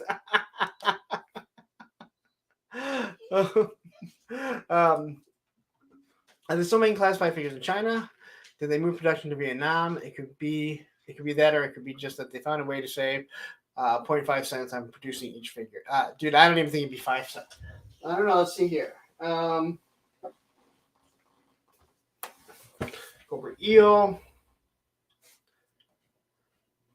Let's see here. I don't even know where it says where it's made. Made in China. So some 6-year-old worked really hard to get me these figures. Well, get my buddy these figures to get to me, so my figures could be put on hold or canceled, or who knows what the hell Amazon. So I always order stuff from Pulse. Listen, when you order from multiple places, especially for Pulse, always hold on to it. Just wait, okay? Because you never know how long it's going to take, right? And you don't want to get screwed out of not having a figure.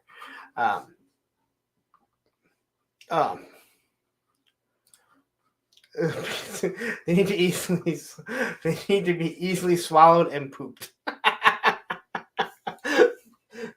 I mean, it may not be sharp, but that's still gonna hurt coming out, man. Like, I think it's still gonna hurt coming out, man. There is no doubt about that. Oh my god. So anyway, if you guys aren't following me on Instagram, you should. I don't know why you wouldn't be. Also, make sure you hit the like button. We're sitting here at 45 people. It's been a slow day. Again, I haven't had much to talk about. So we're going to get into the vacation. Now we're going to see if things really drop off. Let me tell you, it was eventful from day one. Well, before day one. So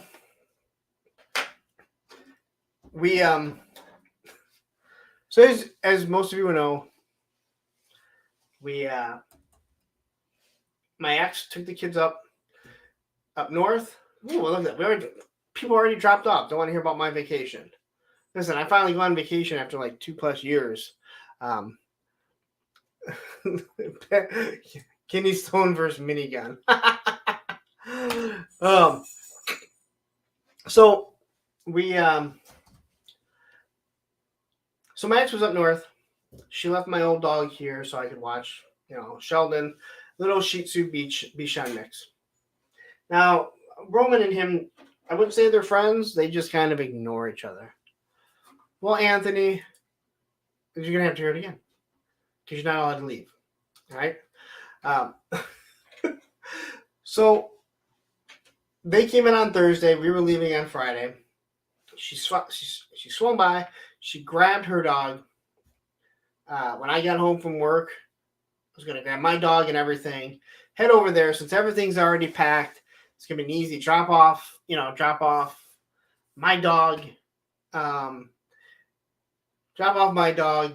throw everything of theirs in, and then I can pack everything up when we get here. So I go over there, have to, yes, I got this, Susan, yes, Susan, all right, dude, listen, if we fucking forget something, we'll buy it. It's not a third world country, okay? And if I forget a toothbrush, I'll buy another toothbrush. They have Targets there, they have Walmarts, they have Walgreens, they have all kinds of things there in Florida. It's like a state. So I don't have anything, There's no food there because I'm going to be gone for 10 days. So we stop at Little Squeezers, Detroit, Detroit's best. Pull out. Now we had left. We live 3 miles apart. Pull out. She calls me in tears, telling me to get back over there. For some odd reason, Roman attacked the dog. He latched onto his neck. We think he was just kind of out of sorts because we dropped him off there.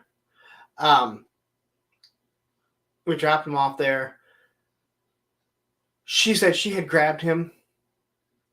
She picked him up, and he literally still had a hold of the dog. She had to pry his mouth off of him. I don't know what set him off. I'm so glad he didn't do it while I was gone. So I run back over there. She checked. He had a little bit of blood. And I was like, well, I don't know what to do. I can take him back to my house, but you have to come over in the morning. You have to come over after dinner, or after you get off work, and then come over later on and let him out. So she was like, that's fine. And she actually wasn't mad about it, I think that he was just out of sorts. We left. Sheldon walked by, gave him a stink eye or something. Again, he was fine. She said she went to put the collar back on him, and there were snags all in it. She's like, if he wasn't wearing that collar, he probably would have bit right through him. Which I don't know what set him off. When I got him at 6 months, the people were like, you know what? He's a one and only dog. You can't have multiple dogs in here. I kind of could see it. He is very, you guys have seen how he is. Never bit at any person, but other dogs, he has to stand up his ground. So that was how the Thursday started before we went on vacation. So we get everything situated. She's gonna come over. I'm like, all right, it works. She has, a key to the house or whatever. Wake up. Left around just after 6 in the morning. Did not time anything out properly because we couldn't get into the timeshare until 4 o'clock in the afternoon. So get on. We're driving straight through. Was trying to make it to, like I said, the toy store, but that wasn't going to happen. We stopped. I would take power naps. I think we stopped. I slept for maybe an hour or two. And my leg was kind of hurting, but you're driving a long way. We got in early, stopped at Target, picked up some stuff. Told the kids, hey, even on vacation, go to toy section first. Hey, you know what? We found a $10 Beastman. Picked up some stuff. I'm like, hey, you know what? We can't get in. Let's go to Disney Springs. So we go to Disney Springs, walked around there for a couple hours, checking things out, picked up a few things, whatever. It's probably about 2 o'clock now, and my legs just bother me. I'm wearing pants. I'm wearing my jeans. It's super hot out. It doesn't really bother me. And I pull up my pants, and my ankle is swollen. No, buddy, not right now. Not right now. My ankle is just swollen. I'm like, you gotta be kidding me. There was like pressure. I mean, I don't know, dude. It's like I run high blood pressure. Probably what it was. We can't get in yet. So I'm like, all right, well, let's just kind of wrap it up. We're going to look at like one more store. We still can't get in. Call my dad. I'm like, hey, when are you going to be here? He's like, well, you can probably get in early. So we go to the timeshare. And yeah, they're like, no, you can't get in until 4. Okay. Roman didn't have a bell. That was his tail wagging against the metal. His tail's like super, super hard. No, it wasn't. It wasn't even a cankle. It was a swollen ankle. We know what cankles are. Maybe the other one, but this thing was it was awful. Yep, that was him wagging. So, we get in. My dad finally gets there, timeshare. And I just rested. It seemed fine. It went down pretty quickly. Of course, the same thing happened on the way back. Not as bad, but I was more in tune to what was going on. So anyway, if you aren't following me on Instagram, then you didn't get to see all the pictures. So let's go through the pictures. There's 36 people. I can see people are dropping off like, you know what? I don't give a shit about your vacation. But I'm here. I want to talk about my vacation because I don't take a lot of vacations. So, what the hell? Hello? What are you doing there, Matthew? All right. And don't forget to hit that like button. Listen, there's nothing to talk about. Pain is something that we all should do more often. Listen, I understand why you don't get them, and my ex and I, we were separated, or we were split for 5 years before I finally took a vacation with the kids. So that was a few years ago, and then we got to go. Then we got to go this. We were supposed to go on this vacation before the pandemic. We all were going to go. My ex and everything. My ex, my stepdaughter, her fiance. We were all going to go. Pandemic hit us. Pandemic said, fuck you. Hate you on vacations. So I kept pushing it off. Then she didn't want to go. And then finally I'm like, listen, I'm taking the kids. Do you want to go? And she's like, I can't afford to go. I'm like, all right, taking the kids. So let me see if I can share the screen and not cause everything to, freeze up. Because we know how that works with all my stuff. All right, so if you've been following my Instagram, then you got to kind of watch. And once again, my feeling on Ohio. But I gotta say, if you take pictures, man, this here was an awesome rest area. There was like all these wonderful rocks, beautiful scenery at the rest area. That's where you're gonna see beautiful things in Ohio. And Stalker, remember, is from Detroit. So I threw this together quickly. Again, I just had fun. Like, I got this whole idea from Matthew because he'd take like one figure, and I'm like, I gotta take a figure. Like, you know what? I need 2 figures. And we're going to the beach, so we need we definitely need the surfer dude with his hang 10 I wanted my Detroit guy. The action says vacation. I'm on vacation every day. I just live in a state of vacation mind all the time. You know what? I can't wait to finally meet you and find out exactly everything, like what you actually do. So people really seem to like the Cracker Barrel one. I don't know why. And I gotta say this little case here for the guns. Let me just tell you, like it was perfect for most of the guns, and you didn't have to worry about them getting warped. It didn't hold the M60, or else I would have taken it. But it worked really well to stick the weapons in there, not have to worry about them either getting warped, because it's being pressed up or broken or anything like that. But the Cracker Barrel, I'm setting it up. We had time, and my son's just like, I can't believe you're doing this. And I'm looking at how he's dressed because he literally woke up out of bed and we hadn't changed yet because we're on our way down. I'm like, yeah, you didn't know what. You have no room to talk right now.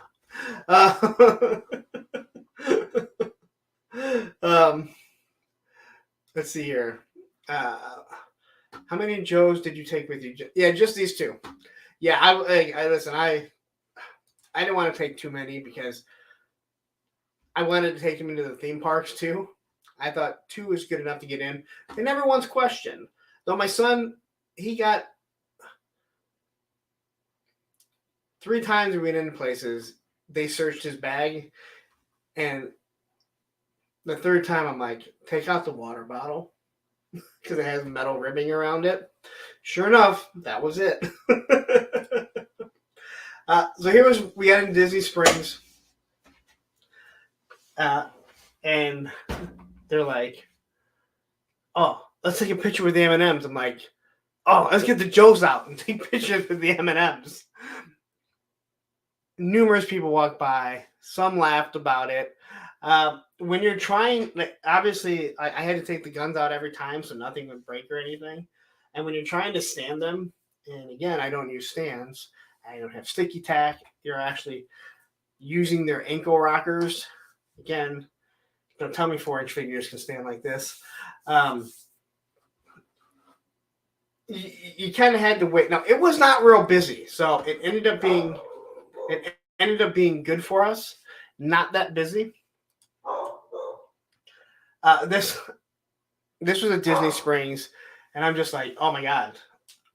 This one I was still doing more, like still just kind of like, oh look, I can do action shots, and they fit so perfect. Now I'm like, dude, I just want to like go in the woods and, well, if you're not following action figs here, you need to check his out because he's always in the woods. The heathen's just like dirtying up his figures and everything. I was able to get him on 1 foot, just kind of running. But I would stop for like 20 minutes. I mean, it's like 95 degrees. Sun's just beating down. My son's getting aggravated. Then he's like, you need to take more dynamic shots. I'm like, dude, like, I'm just trying to get some shots here. But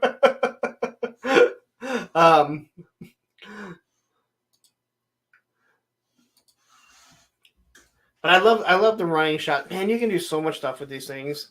Let's see. I need a Bigfoot toy just walking around in the background. You know what? If you have more time, I would love to do shit like that. Like this was just so much fun. Like this was. Then I picked up the Beast, Beast Man again. I was gonna do more with him, but I didn't want to take him. The thing with Beast Man is, again, if you're not a Motu collector, they had complained that the body was a different shade of red for the most part. So when you put the classic armor on him, it didn't look right. And I kind of poo-poo the people that complain about the elbows being a little different and everything. But man, when you take that off and put the other armor on, the orange is so different that I'm like, nope, this is staying on. So this was that Back of the Time shirt here. I just kind of like the shot.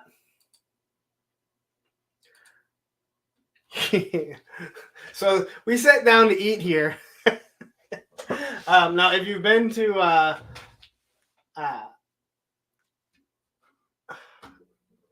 the Star Wars area in Hollywood Studios, this is in one of the cantinas there, and he's basically like cooking up something here, and I'm like, you know what, dude?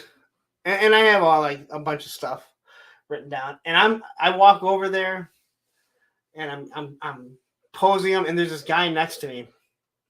He ended up being a foreigner, and I'm like, and he just looks at me, and I'm like, I have problems, and he's like, my daughter's in over there.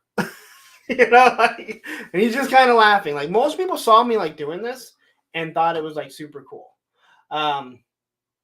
They just kind of laughed. I like G.I. Joe figures. So I took a bunch of shots because I was like, hey, you know what? I can have them like climbing up a fence since their hands are like perfectly slatted for the size. And my son's over there hiding. I can say right now, I had two different people stop and look at the shirt and wonder what it is. So this was just me and the kids here. I didn't put all my pictures in here, so don't think that I put on. Yes, Brick knows. Ronto roasters are all about Ronto man. It actually wasn't bad. I do not like weird stuff. It wasn't bad at all. No one disliked it, which is shocking. I usually am very picky. My son doesn't like a lot of stuff. You see, my son's actually taller than me. When I talked to Oz today, he sent me a message. I'm like, dude, you guys just want to see if I'm really as short as I say I am. About going to PowerCon. This was a long line for the Toy Story Mania. And I'm like taking out the figures and I'm posing them. I was trying to make it like they're shooting up in the air like Cowboy would. I don't think it really came off that way. But again, you know, you have enough time, but you know, once it starts moving, you got to move them. And everything's on an angle. So I'm like posing them and everything. And here's just, you know, us. Again, I wanted to wear one of my shirts. I should have worn it a couple times. So if you haven't watched Punks on Film, so my son Andrew built his own lightsaber. And that was the only thing that he wanted to do. That was the one thing that he had to do. I really wish I would have recorded the whole thing.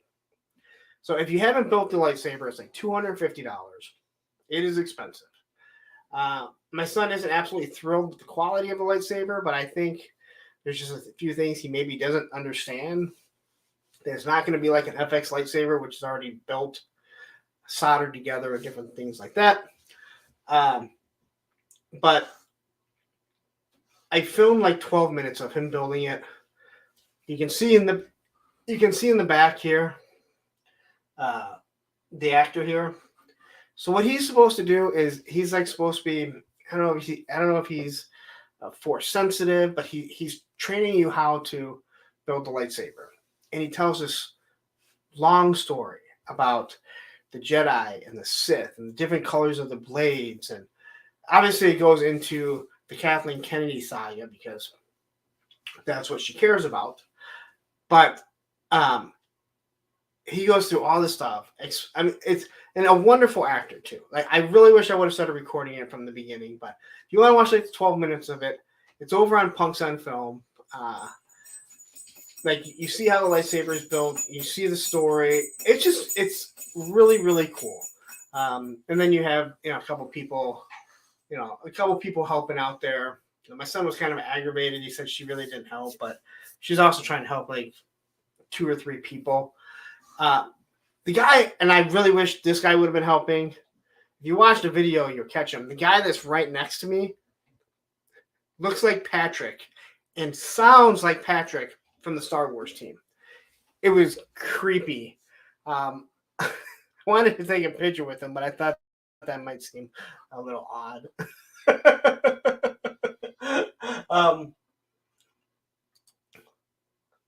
So then we went to the beach. And again, I was like, dude, you got to take the Hang 10, right? Or the devil ears, whatever it is. This is the whole, and I almost forgot to do it. Now, let me tell you, that sand is fucking hot.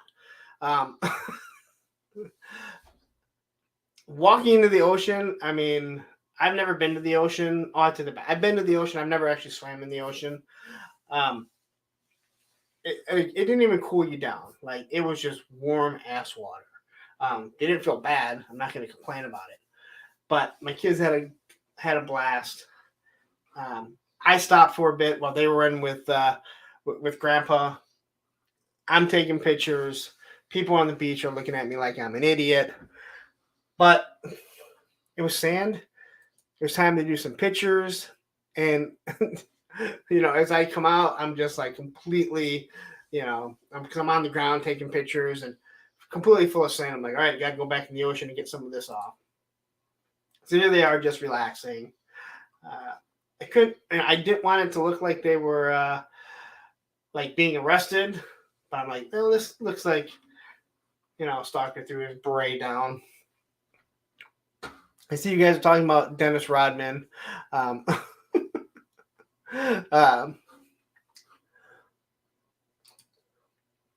I did some shots. I'm like, this is just perfect. Like, honestly, yeah, like this again. It was just a lot of fun, man. I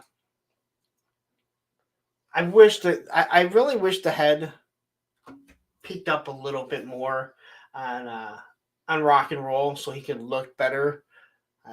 I wish all the sniper guys could do it a little bit better, but the head would tilt up a little more. But I don't know how you can do that without making it look too bad. So there's a couple pictures there. Here we are at Universal. You see all that gray in my hair. So this one here I tried doing. I tried making it look like the Hobgoblin was attacking him. So you kind of see them walking. This was when I realized that I had lost Rock and Roll's walkie-talkie. So I'm like, son of a bitch. The real Marvel is at Universal. Well, as soon as Disney can get the rights back to doing it, that this will convert, because they are doing. I would assume that they would want to change this over to what is it called? Nintendo Land, and give Disney the G.I. Joe, or G.I. Joe, give Disney the Marvel and do a whole Nintendo. Probably do better, to be honest. There's 3 stores in here. They all sell the exact same stuff. And I looked at the prices, man. You think the Hasbro and Hasbro shit is expensive there, man. It's way more expensive. Especially for peg warmers. So unfortunately, Wolverine's hand is there. Like I said, I was trying to get the Hobgoblin. So they're there attacking him. That's my dad. So if you guys want to know what I'm going to look like in 30 years, that's what I'm going to look like. And I already sound like him, so.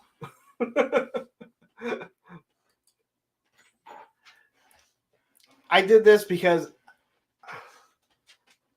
I actually did a vertical picture because I was like, you know what? Let's do a comic cover. And I'm like, you know what? I might as well throw it on a shirt. See if anyone's interested in it. It also always reminded me of the one. Not right now, buddy. Not right now. Yeah, wait a little.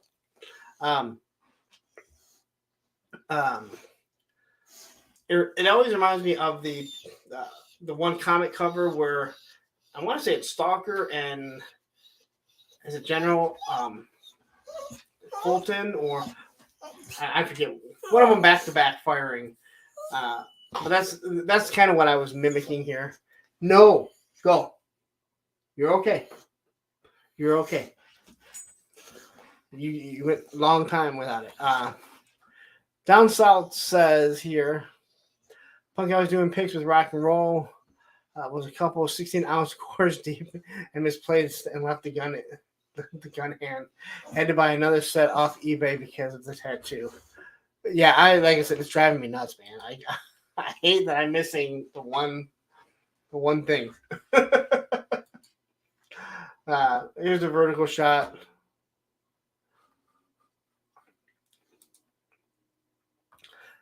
This was all while they went in to do Spider-Man.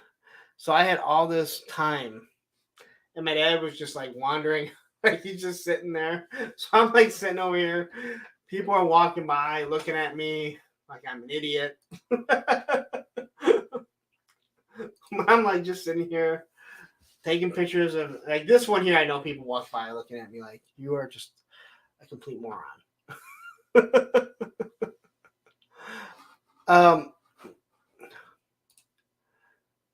Carl Weathers reminds me of a Carl Weathers film poster.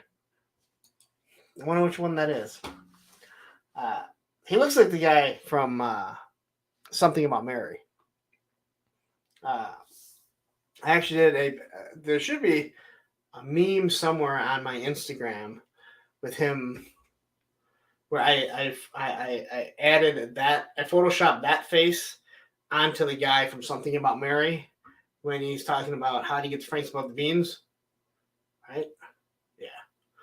Yeah. This year I tried to recreate. This was what my stepmom saw and she thought it was hilarious. She was like, "Oh my God, you're taking pictures with the figures." While we were in, I did probably the most pictures here. Again, my kids could kind of go off with my stepsister and go ride rides or do whatever. So yeah, I was just trying to recreate. So here I was originally attacking the ball at Epcot. And then the boat came and I'm like, all right, we need to attack the boat. But as slow as the boats are, when you're trying to change everything and redirect them to attack, it wasn't working. And I was so worried that these things were going to, like the wind was going to catch it and blow them into the water here. So I was like trying to move quicker. And this picture here, it doesn't get caught, but rock and roll is actually falling at this moment. I had him stood there. He was standing perfectly fine. And then he fell. And that's actually why the gun is in the down position, because he had started to fall. So, and here was the shirt that I made, the graphic. So, try and make it look like a comic cover.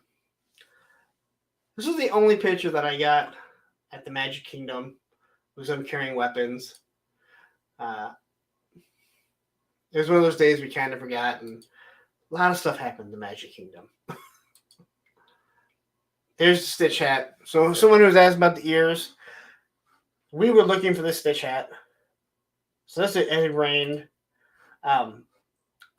We had looked for the Stitch hat. We had to ask for it. They went and found it in the background. My daughter absolutely loves Stitch. If you guys are following me on Instagram, so my son had pointed out that I kept getting dirty looks because of the shirt that I was wearing. I specifically did not wear this when I went with my,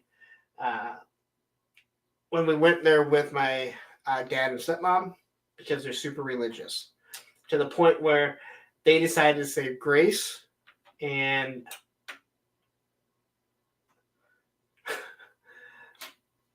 my dad's wife was like, "Oh, Andrew, you can say grace." And I go, we don't say grace.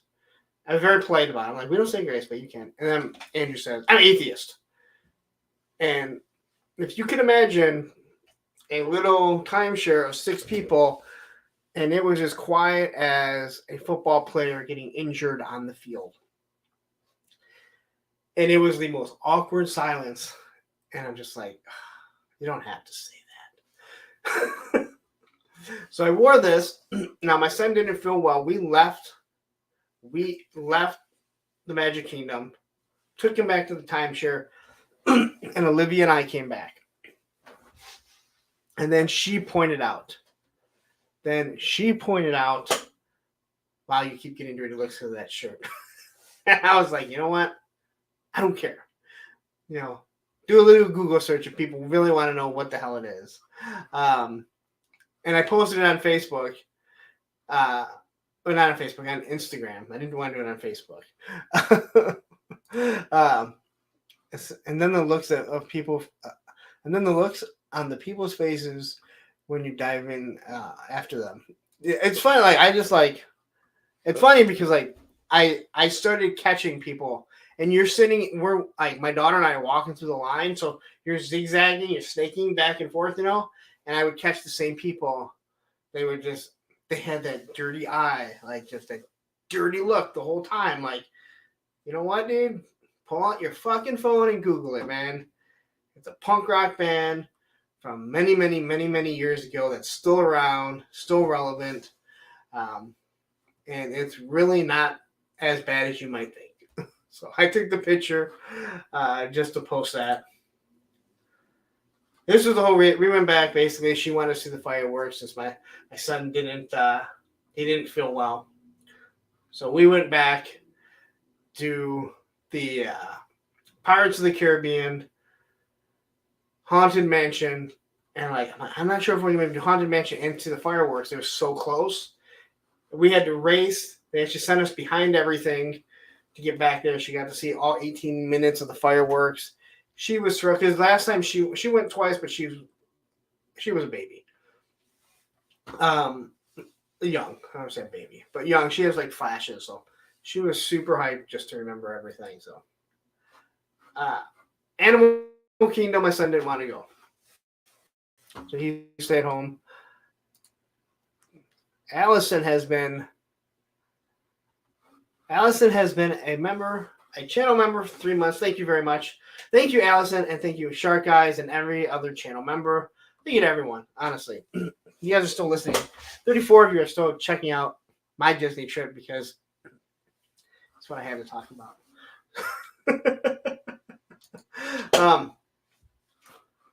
Yeah, so I got my nice. I've never had any type of hat other than a baseball hat. But I was like, you know what? I need to block some of the sun. They had a Transformers Nest one. It actually looks pretty good. Even though no Transformer movie after the first one was even decent to Bumblebee. But I like the hat. I told her she had to wear her Stitch hat. I'm like, you made me spend $30 on this thing. You better damn wear the thing.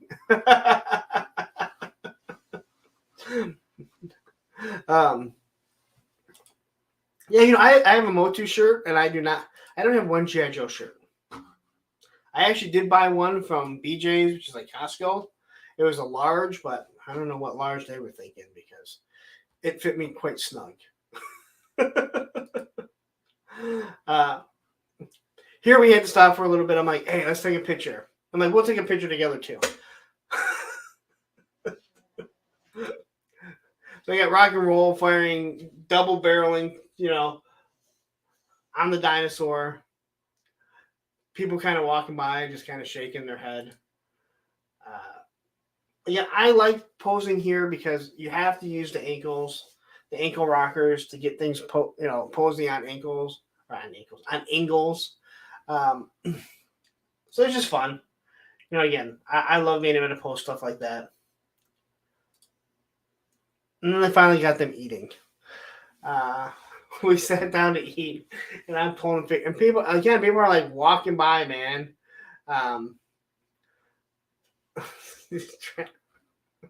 Doesn't Viper Island sell G.I. Joe t-shirts? Yes, he does. Yeah. If he likes any of my designs, he'll probably take him and throw over his design, his logo over my stuff. Yeah, so I went for these shots of them just eating. I don't know. People walking by, laughing. It's hard to get them eating because they can't really eat. Maybe if I had a screaming Duke face. But. And this is the end of it. So we're waiting for the lightsabers, and I took off the backpack, and my kids go, "You have Mickey Mouse on your back." I'm like, "What are you talking about?" And they're like, Mickey Mouse, your sweat looks like Mickey Mouse. And I take a picture. They take a picture, and because I had the backpack and you see where the straps were obviously at, they're like, man, you just cannot get away from you just can't get away from it. So anyway, that's it. That was my trip. I wanted to talk about my trip because I have no one else to talk about it with. And you guys tune in and you guys wonder why I was missing a whole week. Giraffe. Stalker doing the airplane sounds too good. Stalker doing the airplane sounds to get him to eat.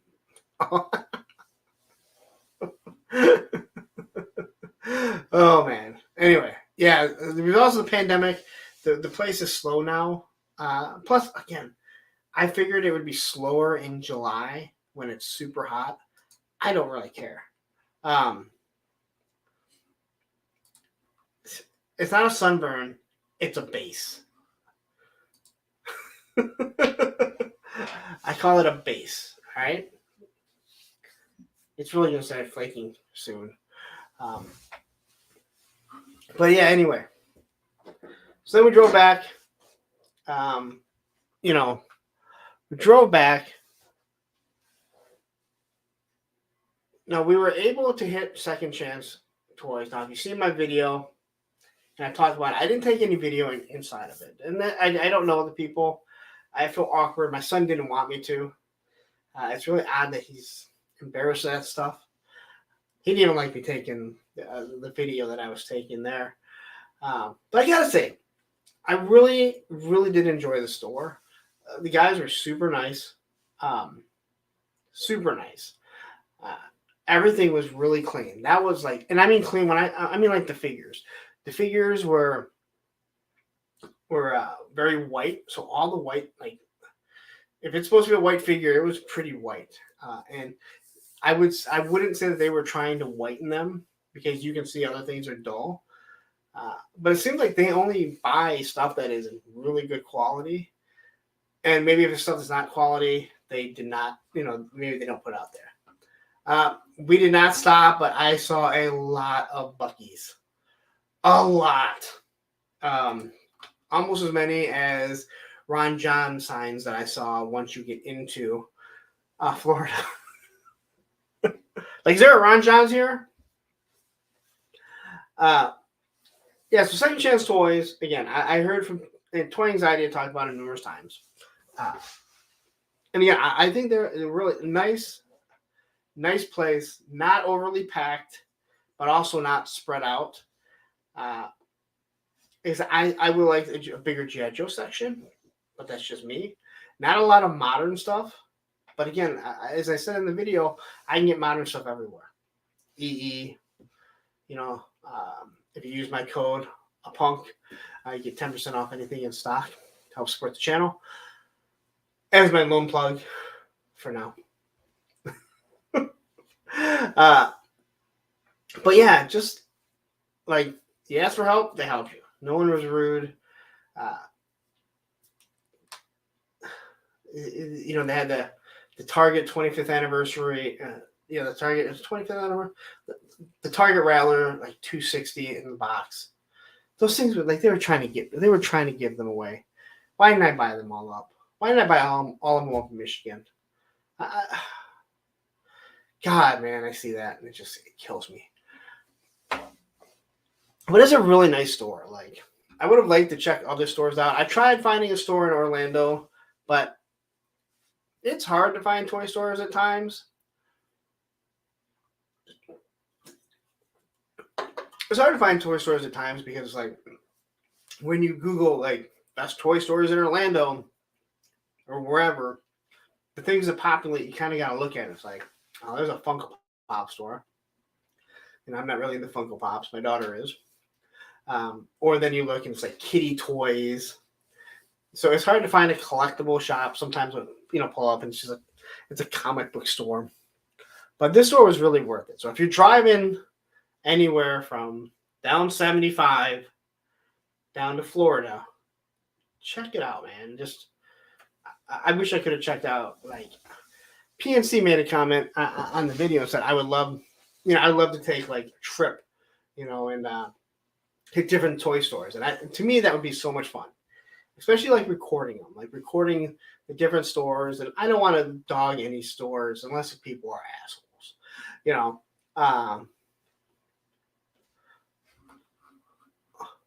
Well, thanks a lot. Does me no good. I'm here now, Allison.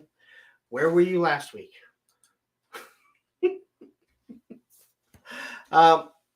What's crazy is where I'm at in Orlando. Like the timeshare is 2 miles from Disney, and 6 or 8 miles from. Hold on.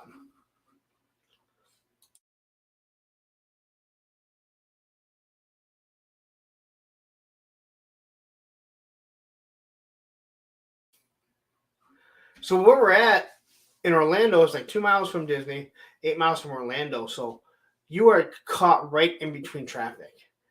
And if you don't know if it's going to throw you back on a toll. Oh, yeah, that's another thing that happened. We get in there, my dad's like, listen, you got to get a Sun Pass. Just get a personal one. Well, I bought the Sun Pass that it's good for all the states. So for your tolls, this way it just charges you, right? It adds, it takes from your credit card, just adds it, right? So we get in like 4 in the morning. 2, 3, I don't know, 2, 3, I don't know. It was dark. Never been there that early. They have a vending machine. It's $16 for the pass, right? I get the $5 one, but I'm like, hey, this one I can swap in between cars, So I go to the vending machine, swipe my card. It spins like this, right? And as it moves, it stops because of how the card stock is double layered. Here that Hasbro, you can double layer card stock. I mean, they can do it with this stupid vending machine thing you can do with your collectibles. So I'm like aggravated because there's no way I can get it, but without buying another one. So I'm like, you know what? I'll buy another one. My dad said he wanted one anyway. So I buy another one. It spins. That one pops out, but the other one gets stuck again.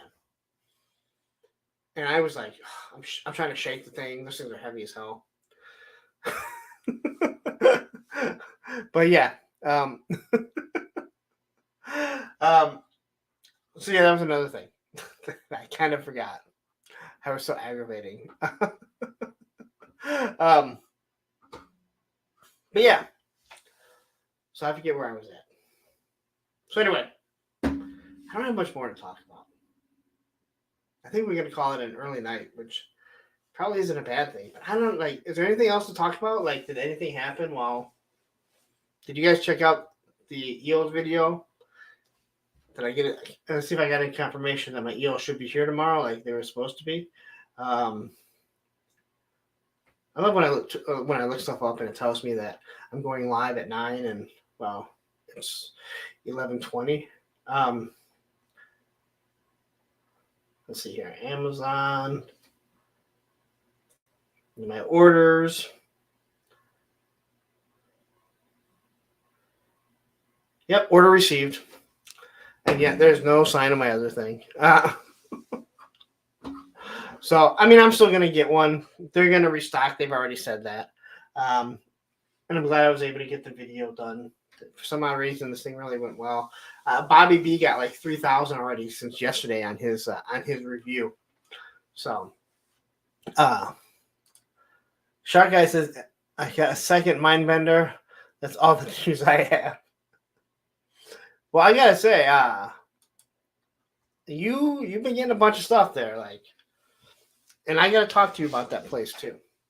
I'm still on the fence if I want to order from what is it?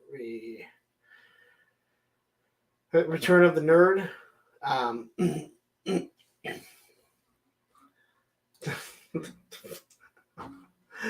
Yes, the Florida hooker. With my kids. Yeah, so who's going to PowerCon? I should have asked. So as of right now, I really think that I'm going to PowerCon. The only way that I probably won't go is I drive all day. I drive all day. I seemed fine. My ankles didn't swell up. I'm going to be in the car for 3.5, 4 hours one way, and then walking around. But that's not a 24-hour drive. So I think I'm going to go. So if you are going to be there on Saturday, I will probably be there.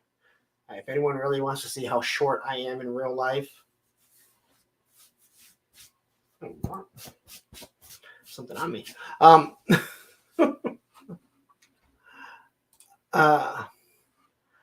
about that fight on the dock in Alabama? You know what, I have not looked at anything. I have not looked at any news. I hate news. Maybe when I buy that figure, but that's about it.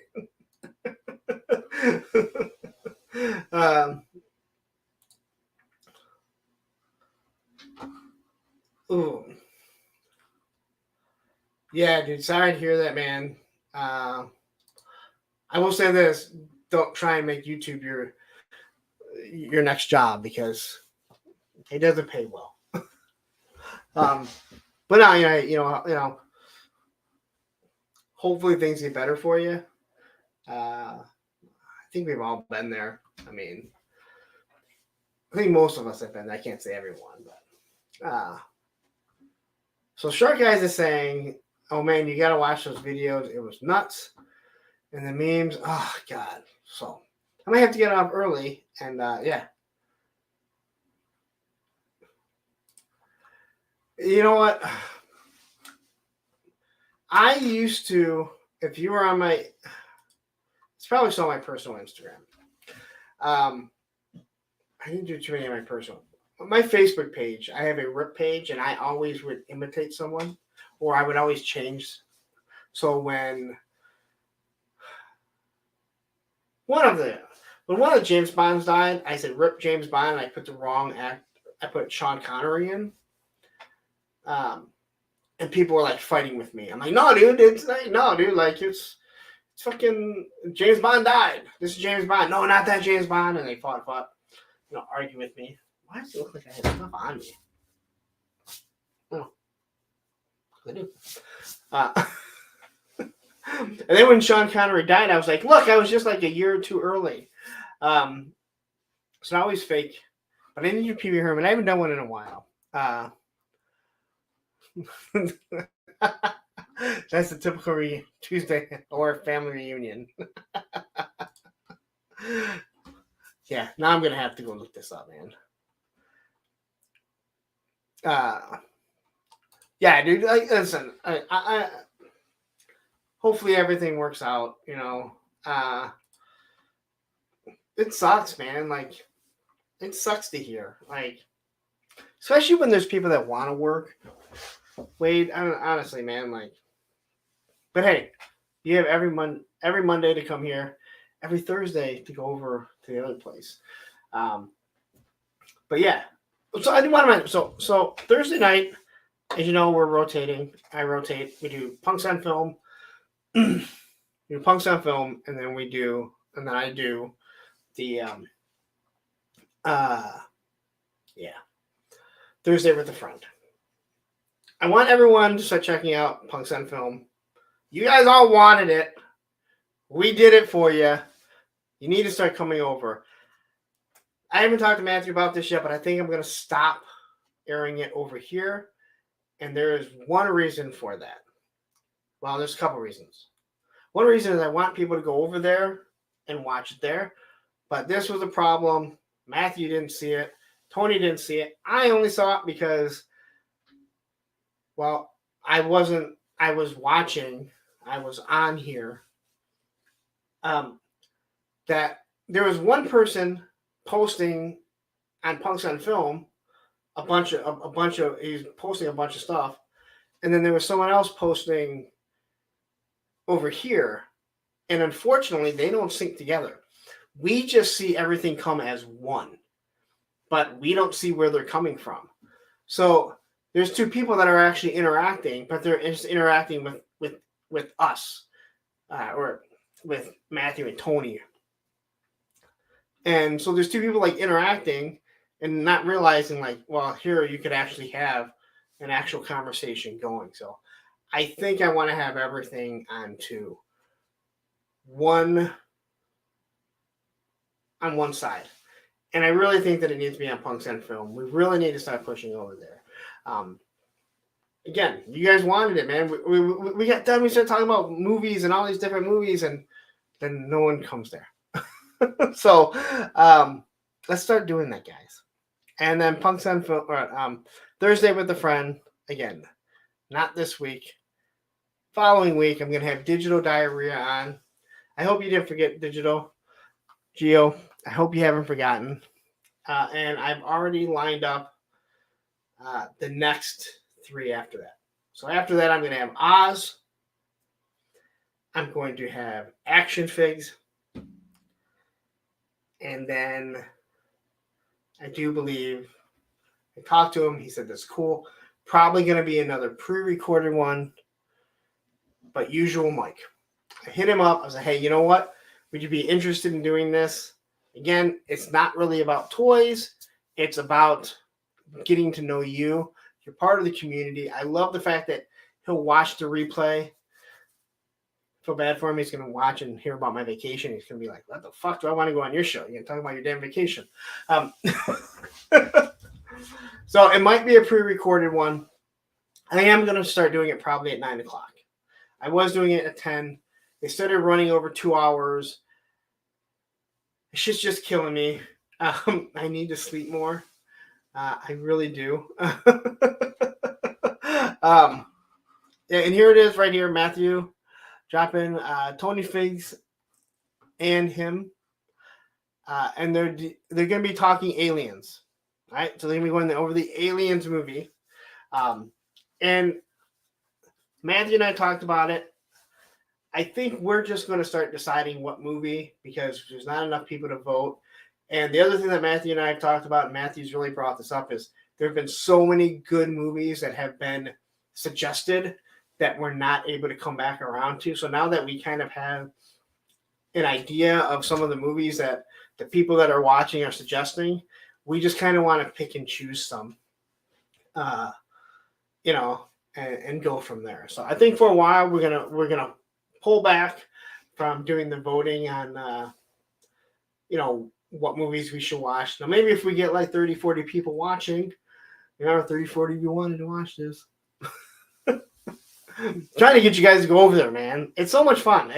It's just, it's two guys talking, look at that. Down South. Made it 50. And if you want to watch the lightsaber be created, you can do that too. I really, when I was down in Florida, I was like, you know what? This is perfect time. There's all this movie stuff. I don't understand shorts. I try with shorts, and I struggle so much with doing shorts. And what's funny is that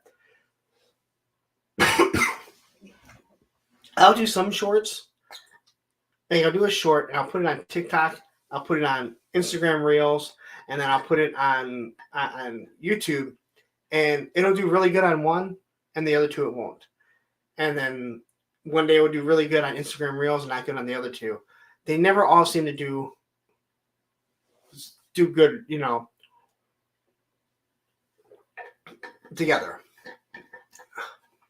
No, Matthew, I'm with you. Unless you're doing shorts all the time, they don't. They don't do that well. But if it's able to grab some attention, and I'm not going to do full content, I still feel weird like pulling out my camera. I still feel weird pulling out my camera and doing stuff like that just because it just seems so strange. It just seems so strange to me. And I don't know why. Everyone does it. No one thinks twice about it. I don't like asking people to record me, skateboarding, because I feel like people are going to sit here and, uh, wait for me to land a trick. But tripods look stupid, but I'd rather just do the tripod. When I'm skating the mini ramp, no big deal. I know what tricks I can do. I can do long lines of tricks, so that I can do pretty quickly, but I always do the same tricks anyway. Yeah, Down South says shorts are kind of a waste of time on YouTube. I like Uncle Tim's, but they're a little too short or whatever he's ranting about. So the thing is, YouTube, and God, I know way too much about this, unfortunately. YouTube really wanted those TikTok. They wanted those TikTok people. That's why they push shorts. Then they made some changes. So the shorts algorithm would not affect your long form. Where people had like their own shorts channel, and then they would have a long form channel. YouTube made it so you don't need to do that. So the way YouTube works is they'll push out up to 3 videos in a 24-hour period. After that, they no longer send notifications for it. They no longer send notifications for it. But you can do as many shorts as you want. That no longer counts. So you're able to, again, if you're able to do shorts and get 1,000, 2,000 views and maybe pick up a subscriber or two that's an actual subscriber because they see something in your short that works for their channel, then it's great. But again, there is an art form to it. I don't understand the art form. I don't understand the art form in long form. I just know that what I do, the way I do my reviews, again, I think it's because I'm genuine and honest. People like that. I don't like to put a lot of frills and everything into a lot of the reviews that I do. I think that kind of saturates what you're doing. This is the first-hand experience. You want to see what it's like. Boom, here it is. It says, I don't watch shorts or TikTok. Well, it's another rabbit hole. It really is. I used to watch Uncle Tim, but it started to seem like most of the rants got repetitive halfway through. I have no idea who Uncle Tim is. I know who Uncle Todd is. He gives us Batman.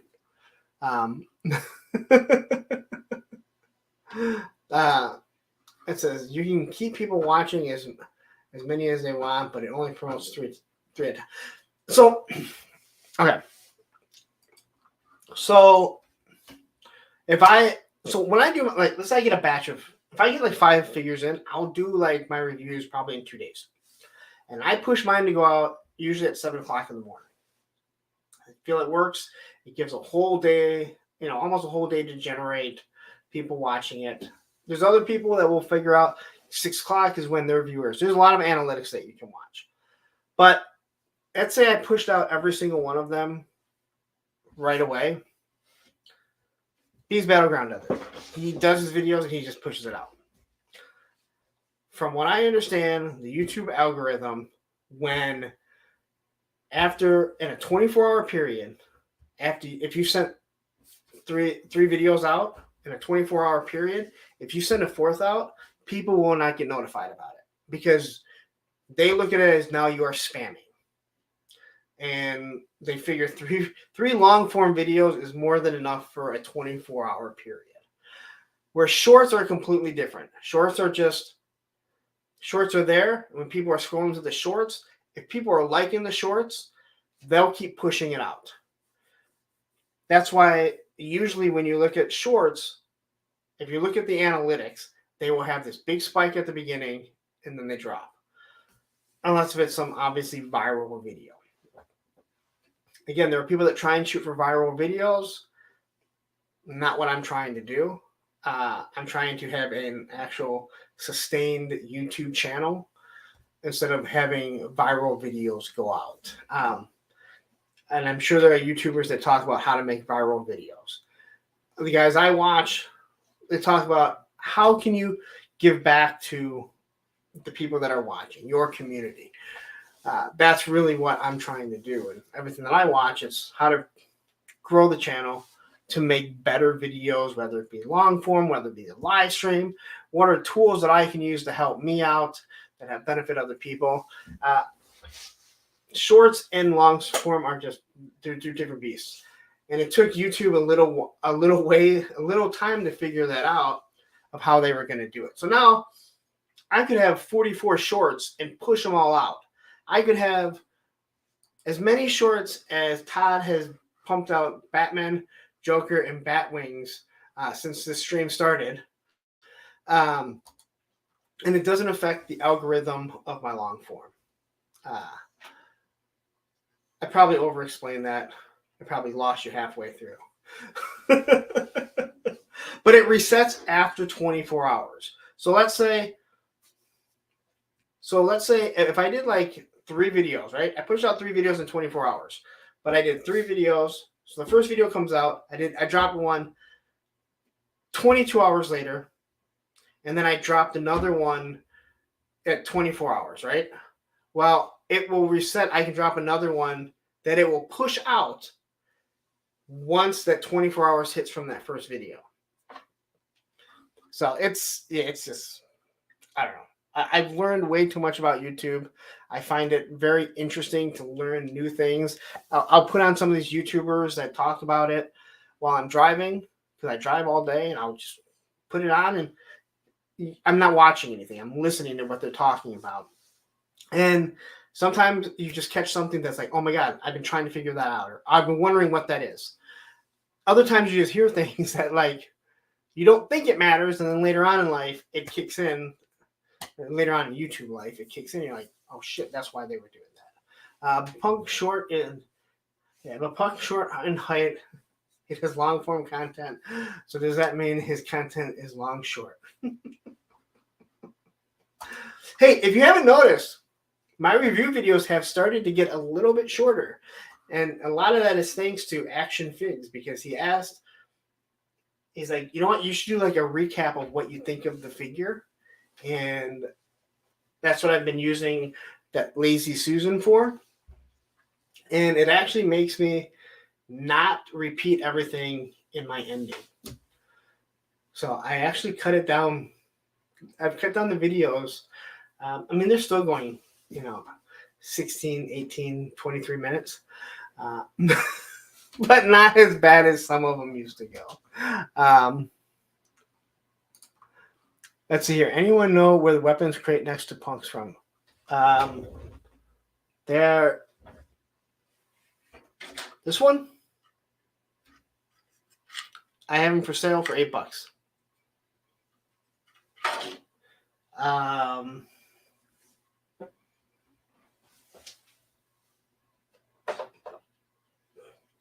So now I'll show for 3. These are 3D printed. These ones here are $10. I love this one. I love these ones. I got a whole bunch back there. And then I also have I don't want to call it an armory. I got yelled at about the armory. But I also have those for sale too. Wade, though.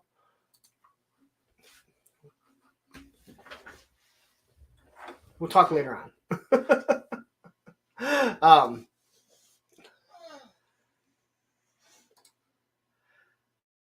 Yeah. Okay. So there's a lot of weird things that YouTube does with the algorithms.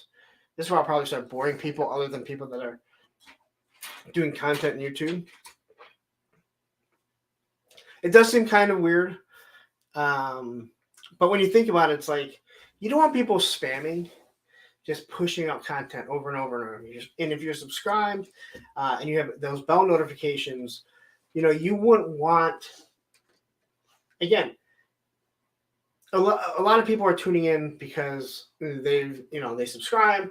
They want to see the G.I. Joe reviews. So yeah, if I did like 4 G.I. Joe reviews in one day, they'd probably watch them all. But you have someone that you hit that subscribe button and they're trying to sell you on something and they're just constantly putting out different videos, you know? They'll just put out different videos. And maybe it's, you know, some sort of real estate thing. Well, all of a sudden they do like 10 short videos that are like 5 minutes and you're getting notifications and you subscribe to, let's say, like four different, you know, real estate things, thinking that, hey, you know, I'm going to get some. But all of a sudden you start getting spammed. YouTube doesn't want people doing that. They want you making consistent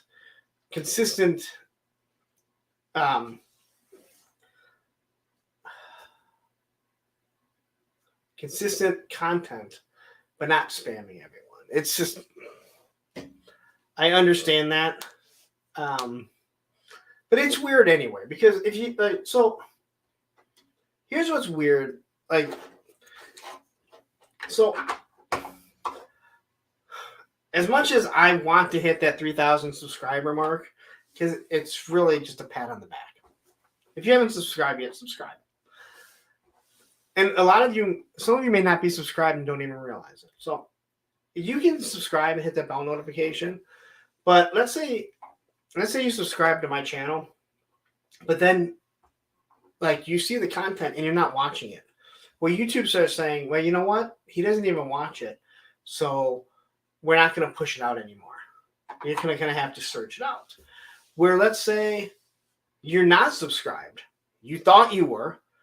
Every time you see one of my videos, like you watching, you know, you're searching G.I. Joe, you keep seeing my video, you hit that. Well, guess what? You've watched like 4 or 5 of my reviews, watch my live stream. Well, in your algorithm, whether you're subscribed or not, I'm going to pop up there. And most people are going to think, oh, I'm subscribed. The big thing with subscribers is hitting that 1,000 mark just so you can monetize and make a little bit of extra money. But you can have 1,000 subscribers, hit that monetization, but then be getting 1 million views, because obviously if you're getting 1 million views on something, people are going to be clicking it. But you can be getting 1 million views, people not subscribing, and you're going to make just as much money. And now you're pushing out content, people are watching it, you're still getting put in front of them even though they're not subscribed. I know I've talked about it before, but there's a lot of people that I'm subscribed to that I can't find. Or I'm sorry, a lot of people that I'm subscribed to that I don't ever see their stuff. There's other people, Digital Diarrhea, perfect example. Gonna have him on in a couple weeks, right? He's starting his YouTube channel. He doesn't have much content out. So when you try and Google him, when you try and search him, it's hard to find him. You almost have to have a link to his channel to find it, which I do believe is at the bottom of my channel. I believe I have him on there. But if I search Digital Diarrhea, it's hard to find it because he doesn't have much content out there. Once you start putting out more content, Matthew can tell you, we couldn't find Punks on Film for the longest time till we got probably 6 or 7 different videos out there. It was kind of crazy. Because I'm like, dude, it's my fucking channel. Why can't I find the goddamn thing? You know? But I do Punks on Film, and it's like, it's a punk film. But it's not punk. I'm literally typing in Punks on Film. I'm not popping up anywhere because we didn't have anything. Matthew says he still can't find it. Well, just go here and then go down to the bottom. No, I know you are. And I know you are. But I'm just saying, for me to find you, I pretty much have to come up here. I have to come up to my channel and click it to find the stuff. It's crazy. It says that happened to me. I thought I was subscribed to Punk, but it wasn't. I just watched it. Yeah, and like I said, getting to 3,000. What am I at now?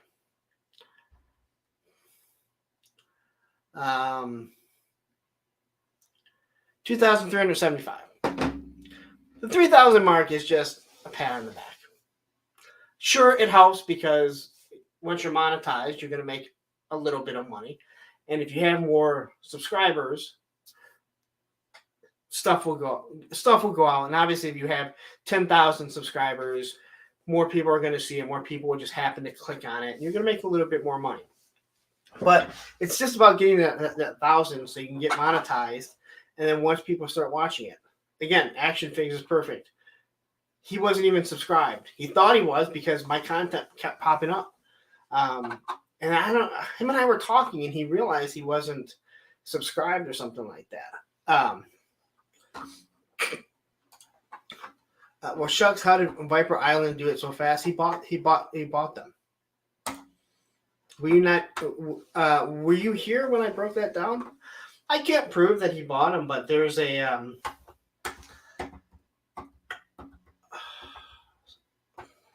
what's it called, Matthew? Social Blade. So if you go to socialblade.com, it tracks all social medias. So if you go there, digital constipation. What's funny is if you type in digital diarrhea, there's more than just him.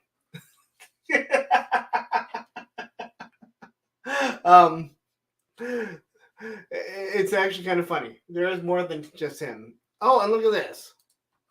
Pops up. Yeah, Punk, I was just kidding. No. Look, member for 6 months. You're not the first. I think Palpatine was the first. So you guys are getting there. So if you go to Social Blade, Matthew doesn't like Social Blade. Look at that. He says, fuck Social Blade. But on Social Blade, you can search it. So you can search mine, right? And you can see my subscriber count, where I'm at. It's accurate. And it'll show you, once you've especially with me with over 2,000 subscribers, it'll do oh, you got 10 subscribers this day, 20 subscribers, whatever. So you go and look at his, and what you will see is this flat line. He gets a little bit flat line, and then all of a sudden, boom, he jumps up 2,000, then jumps up 1,000 more, and goes up, and then he comes down where he got 900, and then he goes back down, and he's flatlining. Then you'll see where he had all these views, and then he did it. Now, he posted the G.I. Joe video, or the G.I. Joe movie, before Hasbro had done it. Then he got hit with a copyright strike, and he had to remove it. Everyone thinks that's where he grew his subscribers. I don't believe it, because I could put out the G.I. Joe movie. Doesn't mean that you're going to subscribe to my channel. You're just going to watch it and then leave, right? Not that many people subscribe, considering when you're looking at his other things, it'll show you 0, 0, 0. He's getting no subscribers. But his subscriber count goes up by the hundreds. You'll see 300. Just Google, do a quick Google if you want to know, and say, buy YouTube subscribers. It's not that expensive. But all it does is it's saying, oh, look, I have 15,000. I don't know who watches this shit. He's been exposed as complete trash. I hope the guy's doing good in his life. I hope his son realizes, hey, you know what? I have a dad, and he's in my life. Sure, he makes crappy content. I don't know why my YouTube stopped working here. But yeah, that's how he got so many subscribers. I fully do believe that he bought them. The analytics tend to point that out when I go through Social Blade. And what I mean by that, so I use Geek Dad Life as one of the. I use Geek Dad Life looking at his Social Blade, right? And you can see this tick moving, boom, boom, boom, gaining subscribers. It's going up and down, And he grabs 40 subscribers one day, grabs 30 the next day, maybe 20 the next, and he hits 50, and then hits 40, and then hits so it's up and down. Analog Toys, not my favorite person. 50,000 subscribers. You go and look at it, it is just up and down, like constantly gaining subscribers. And you look at some other people, that's what you're going to see. Boom, boom, boom. Again, Viper Island, a little bit, boom, huge spike. And I'm talking 3,000 spike. Where the hell did that come from? Don't tell me you got all that because you put the G.I. Joe movie out there. Again, if I put the G.I. Joe movie out here, not everyone would subscribe. They would watch it, and then they move on. Yeah, you get some subscribers, but not like that. And then not go down to where you have weeks that you go without getting one subscriber. Doesn't make sense.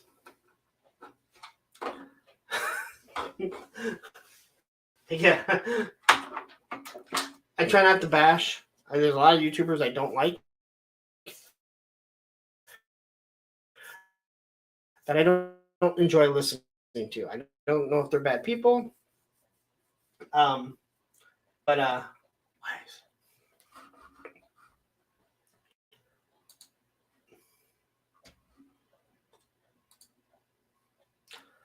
know I went Roboto. I don't know why.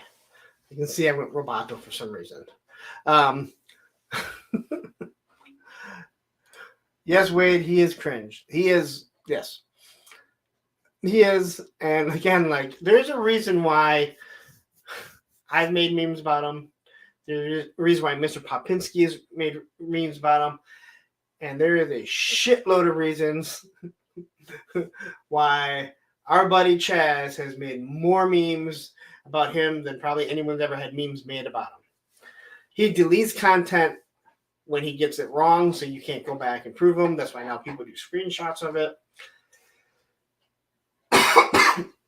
I don't go look at his stuff anymore. He doesn't pop up anymore. I don't care. He's there. He's bad. Again, he's bad for the community. Just like Mike Zero is bad for the Star Wars community. Although I love Mike Zero because Mike Zero, like, he really believes this shit, man. Like, I want to believe him because he's so committed to believing that flash drive that he found in a parking lot somewhere. Oh my God. So anyway, Shark Eyes, I gotta ask, and I'm gonna apologize. Did you do a live today? Because Shark Eyes is starting to do lives, and he's trying to figure out a time when he wants to do it. He had actually mentioned about doing it before this and then kicking over. But if you haven't checked out Shark Eyes, go over there now. Subscribe to his channel. Good guy. It's hard to understand those fucking Australians, but he's decent. No, honest to God, like, really good guy. I wouldn't have had him on. Shark Guy, and your episode is doing really, really well, man. Like, I gotta mention that too. I didn't even think about this. I want to mention this right now. I did a pre-recorded with Shark Guys because I was going to be in Florida. He's in Australia, so it's hard. It's obviously hard to schedule some people. So he was the first one that we did a pre-recorded. I did the premiere. I wasn't able to be in the chat because I was on vacation. I'm so glad that Matthew was. Thank you, Matthew. And Shark Eyes was there. I was like, kind of like, I piped in a couple times. We literally were in line for,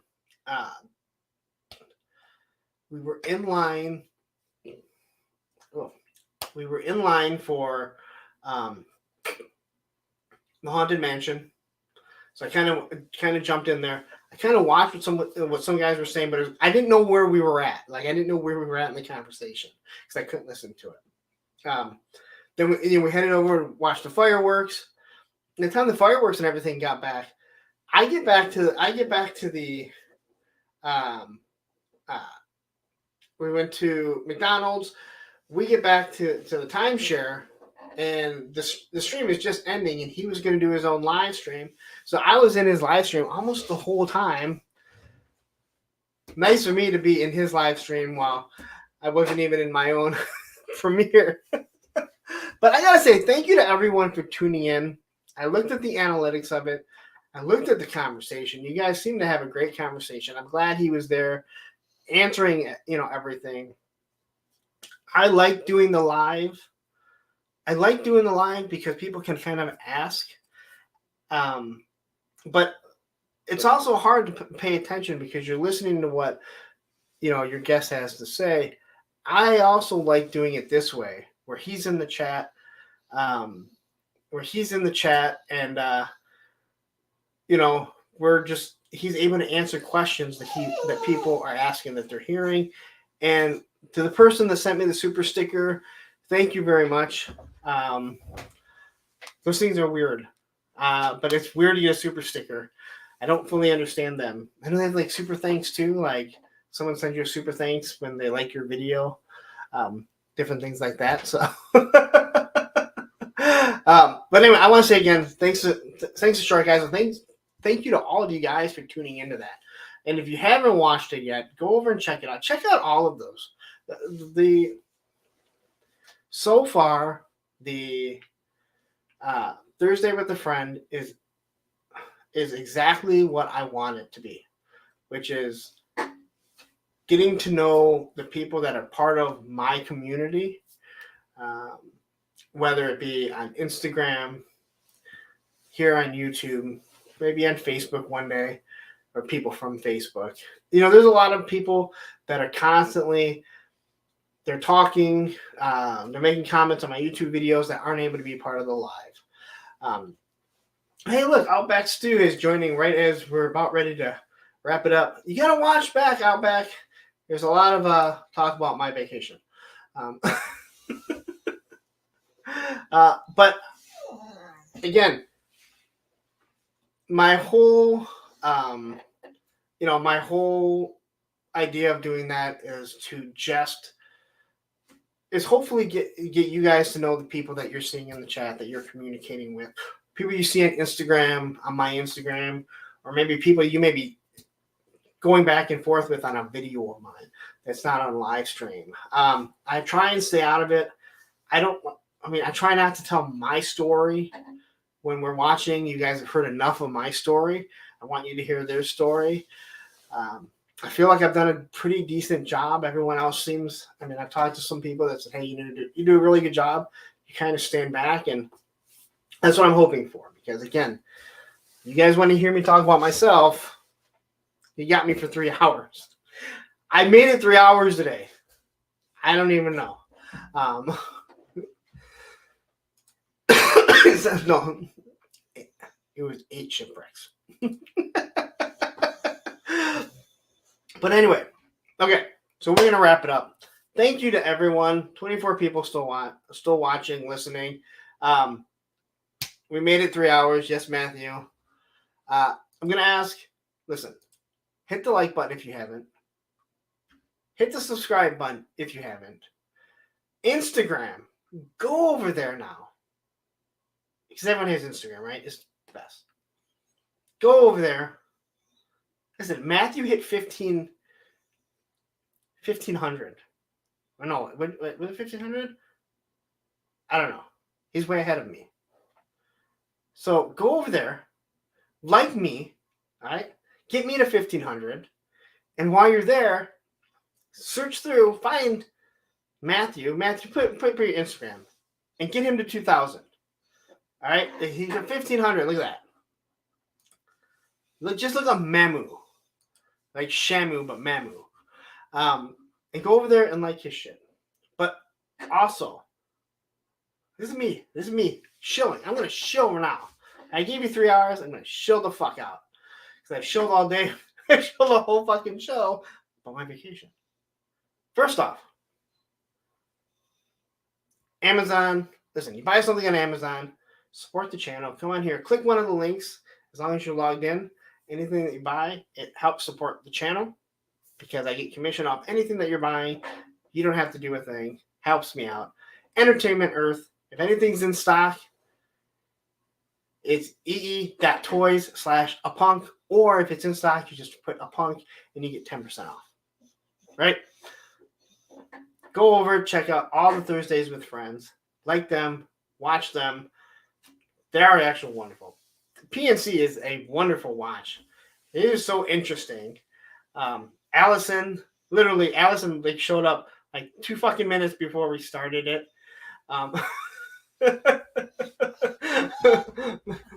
Tony, everyone, and then the last, again, Punks on Film. You guys all wanted it. Matthew and I put it together. We're going to do it whether you guys tune in or not, but we get like 11 people watching. We should have more because it's a lot of fun. Roman, you want to say goodbye to everyone? All right. All right, buddy. All right. So Roman's going to say goodbye. I'm going to say goodbye. Matthew and Tony Figs will see you on Thursday over on Punks on Film. I'm out of here. Yeah, I think I'm done. Everybody, have a wonderful night. Again, thank you for tuning in. Hopefully there'll be more toy news, but again, I should be at PowerCon this Saturday. Take care.